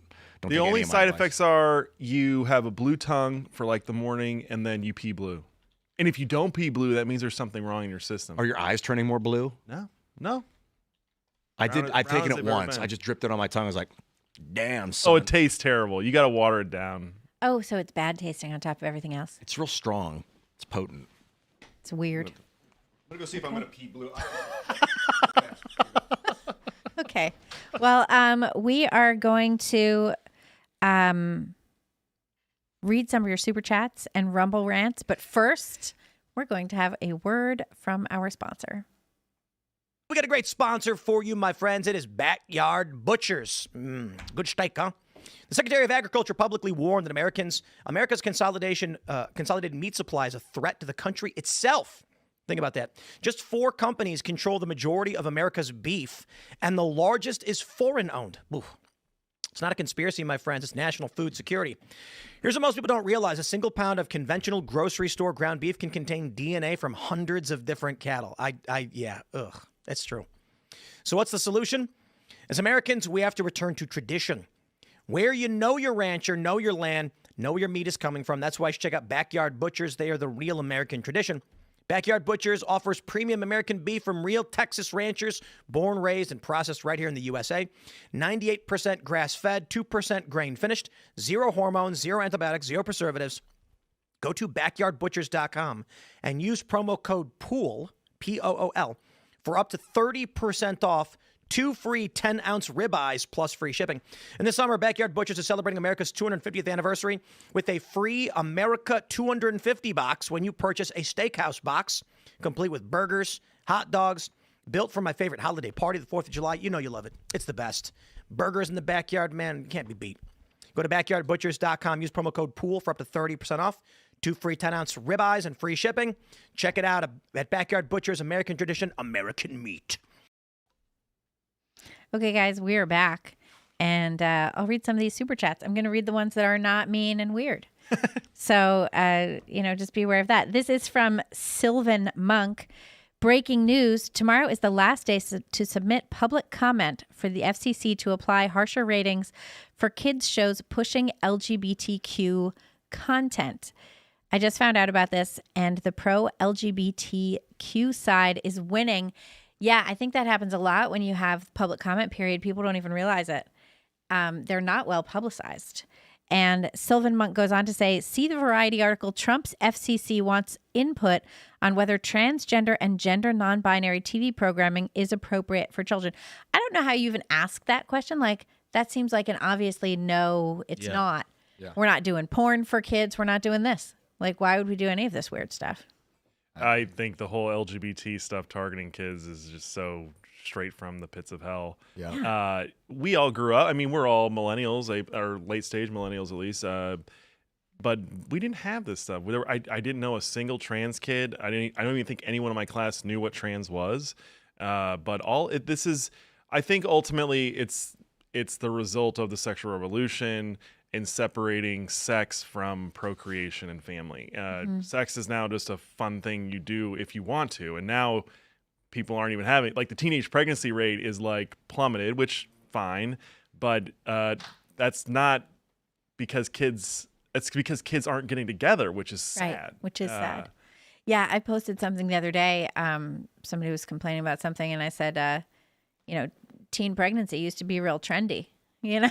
yeah, there was. Yeah. Why I are we participated in not doing that trend. it, I'm you very know? proud of that. Yeah. Actually. Yeah, that's actually my best kid I have is the one I got in high school. Are they gonna listen to this show? I don't know. I hope she is. I don't know. She likes politics, but she's more into music. She's gonna be a teacher. She's gonna be, Yeah, That's you know, I have one child. I had him, you know, later in life, and I mean, I was married for like, I don't know what, like 12 years before I had a child, and like, I'm kind of like, that was so dumb. I should have had kids like when I was in my early 20s. This 8th kid is kicking our ass. I And bet. it's like, it's not because he's number 8. Like, actually, number 8 is easier because you've got this, like, first of all, kids love hierarchies. They love enforcing the rules on the younger ones. So once you establish the family culture and the ecosystem, it self-reinforces. It's because I'm 39 and my wife's 40. And we just don't have the energy that we did when we were in our early 20s. No, and it seems, yeah. Sometimes I wish like, oh, I should have had kids when I was like 23. Yeah. Yeah, I was like, I wanted to wait till I was older to have more money and be more stable. But then I was like, but now I want to be 80 with like a 60-year-old kid and a 40-year-old grandson and a 20-year-old great grandson. I'm 47 with no kids yet. So like, I'm going to be 100 with like a 60-year-old kid maybe, or a 50-year-old I mean, kid. if you're lucky, right? Yeah, that's I if think things about work that, too. fast. Like, I hope for grandkids, and it's like, oh, I don't know, time could be running out. No, you'll get great. So what were you guys? I missed the super chat, but are you saying people should loosen up and get banging? Oh, we're all, yeah. I think we're always saying that, but no, it what was we're about actually the saying FCC. is we're getting beat by the public comment. So the FCC has put this regulation out there for public commentary that any children's programming that has LGBTQ content has to have a warning on it. And so the left is like flooding the zone on this and all the comments, and we're losing. So we got to get our people making these public comments. Yeah, we got to go to the FCC site to make some public comments against LGBTQ IAPH62 Spirit Plus. You got to go. Is that what it is now? Yeah, that's what it is. That's what it is now. Dubious Prime something says, so the old saying of think of the children is less about the children and more about pocketing resources for children. That tracks. Well, it certainly tracks in Minnesota and probably Washington State and California. The Spencer Fencer says thousands of illegal children were found as slave labor on farm fields. Literal plantation slavery all over again. This is what real Democrat policy is. That seems about right. This one says from Real War Pig, I fought in Fallujah, Ian. So this one's directed. Yeah, tell me about it. I fought in Fallujah, Ian. We did not just kick in doors and kill kids, dude. I didn't. Oh, is there more? I don't know. It says W asterisk. So I didn't say that that's all that they did, and maybe you didn't, but my friend said, and she said we kicked doors in and kind of left it open, but talked about families being there and doing a lot of horrible things to those people. And that was, it's anecdotal. Not every troop went through that. Everybody's experience is different. And war is hell. It is not. It was not part of God's plan. It is. There's terrible shit that happens in war, and we all know it. And I don't think you say anything wrong. The guy who said war is hell also, General Sherman, who did the March of the Sea, also had people killing freed slaves. This is the Union killing freed slaves because they were upset with them following to the March of the Sea. And the Union general, I don't know if he was a general, but the Union general in charge of that was also named Jefferson Davis, oddly enough. Yeah. Isn't that bizarre? That is bizarre. Jefferson Davis' wife wrote a really fascinating memoir. It was like Memoirs of a Southern Belle. And in it, she talks about how when they were just like, part of the South, but it wasn't, secessionist as yet, they would just go to parties in Washington. She talks about like the whole social scene there. And I think that's really interesting. Yeah. Sylvan Monk is really on about this FCC thing. Public notice, FCC Media Bureau seeks comment on TV rating system to empower parents. Submit your public comments to support docket 1941 by tomorrow night. Make FCC TV ratings harsher for kids shows pushing LGBTQ content. So everybody who's interested in that, or even if you're not, you should probably just get on that. You'll make Sylvan Monk very happy. Oh, this is an amazing one. My son Tobias Michael was born yesterday morning. We were blessed with an easy, natural home birth. I can't wait to introduce him to our chickens. Congratulations. That's Greater Bob. Very brave to do a home birth, by the way. Thank you, Greater Bob. Our third was a home birth. Is it? That was incredible. Yeah? So good. Yeah. Was it like a water birth? Yep. So here's where I think it's kind of appealing is, I don't want to get so morbid, but it's actually a beautiful death. My dad died about 5 years ago, and it was in our home. He died in his bed, surrounded by all of his, I'm the eldest of 10 kids, so he's surrounded by all 10 of his kids. That's how he died. So like birth is, being in that room, I don't know if you guys have been in the room when someone dies, but it is, it's sacred. It's quiet. I've been in the delivery room 8 times, and it's like the opposite of that. You're waiting and waiting and waiting until that moment, and they rhyme. That's for sure. Yeah, for sure. Birth and death rhyme. Yeah. Yeah. Absolutely. Yeah. It's kind of think about death. Yeah. I've been thinking a lot about death. Yeah. Memento mori. Dude, I got an actual shiver when you said that. It wasn't like I got goosebumps. Like from the bottom of my core, I just got a big. Yeah, you were saying you live a better life when you think about your death. And you call that memento mori. You mentioned that. Yeah, it's the remembrance that you remember that you're going to die. You know, it's like the guy holding the skull, but Hamlet. Well, the saints used to keep skulls on their desks when they would be Alas, writing. poor Yorick. I knew him well. I knew you'd know. Yeah, I think that was Horatio digging that up, wasn't it? Or was it Hamlet himself? No, that was Hamlet. Yeah. Hamlet with the skull. Digging up his buddy's skull. Oh, Well, Yorick. Yorick was the court jester. Was that right? He was the jester. I think so. Yeah. I was in that play. Yeah. Sick. I was wondering how y'all knew so much about this. I'm not well Read a lot of Shakespeare. Also fake, unfortunately. Sorry, guys. Shakespeare. It was a system of people. I think it was a network, like Banksy. Like Brecht. I think Yeah. Brecht was more of a system of people than Shakespeare. I think when people talk about plays being a system of people, what they don't understand is how theatrical production works. In a lot of ways, every play is a system of people because you have your draft, you bring it into your team of actors. Your actors are awesome. That's why they're your actors. You bring it into the director. You do a read through. Everyone's like, oh, what if I did this? What if I did this? And then you're like, yes, I will put that in. And then the director says, what if they came in from over there instead of over there? And there was a tree. And you're like, yes, I will put that in. So I don't think that makes it fake that it's Shakespeare. I think that just makes it part of the way that's just part of the theatrical tradition. That's what Brecht did too. I heard that it was like a British royal or a duke or something that wrote what Shakespeare, but the king or queen would have had him killed if they knew that he was talking trash about the monarchy. So they had to use a pen name, and they made up this character, William Shakespeare. Yeah. And I've studied the guy, and people were obsessed with him, and they still thought that was possible. Well, the plays are great. Whoever wrote them. Yeah, 12th Night. That was my second play that I was ever in. I played Festy the Clown. That was a good one. I was not. Come back onto the show as Festy the Clown. He's like the wise fool. I try to do that on this show. Perfect. I hope I'm pulling it off. Just breaking the fourth wall so hard right now. Now you know. Okay, I want to read some of these. Are these the Rumble Rants? Carter's Yes. telling us to read Rumble Rants. But I didn't know where they were. Sorry, guys. The beautiful babies being born in Timcast tradition need to be reminded of the free $1,000 payments being given out on the Trump account's website.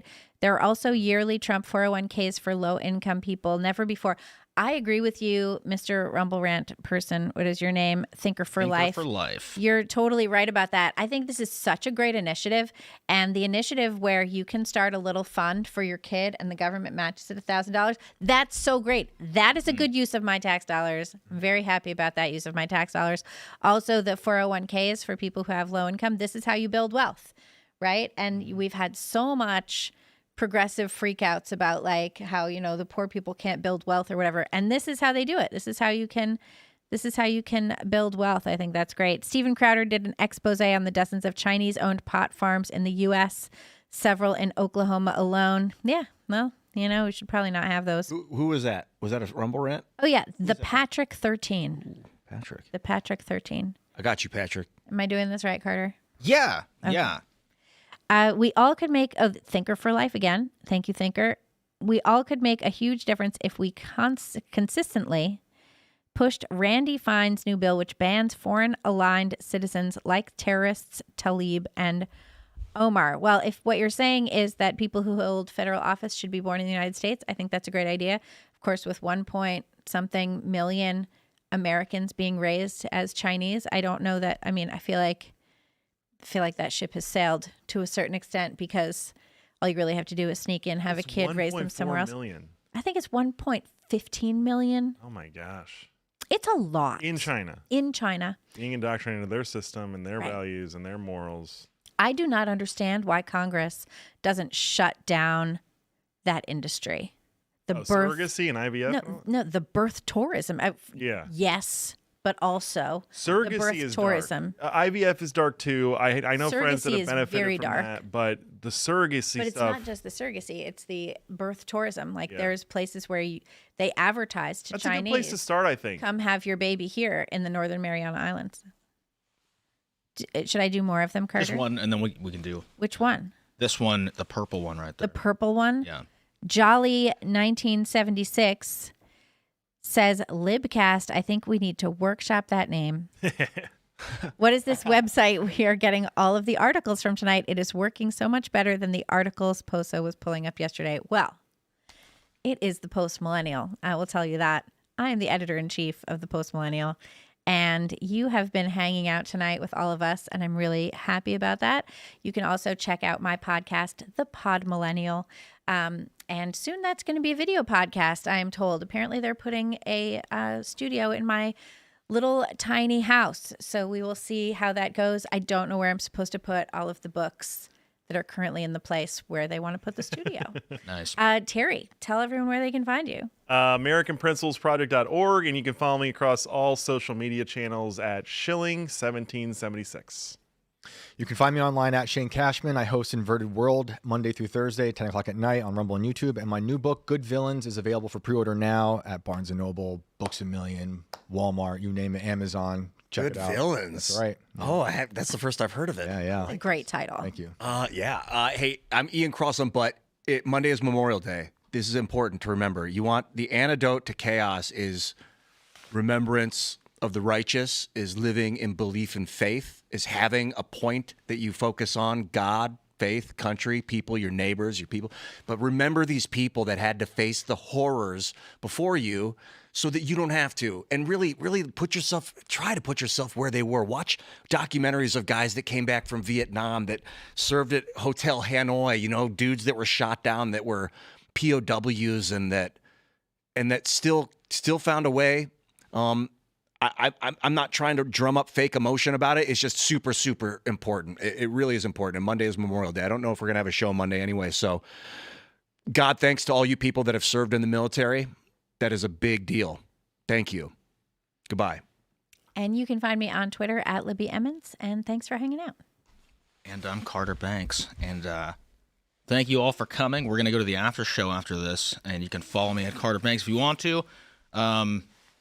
Man, Terry, Shane, Ian, Libby, thank you for coming in. And this has been fun. So, yeah, let's do it.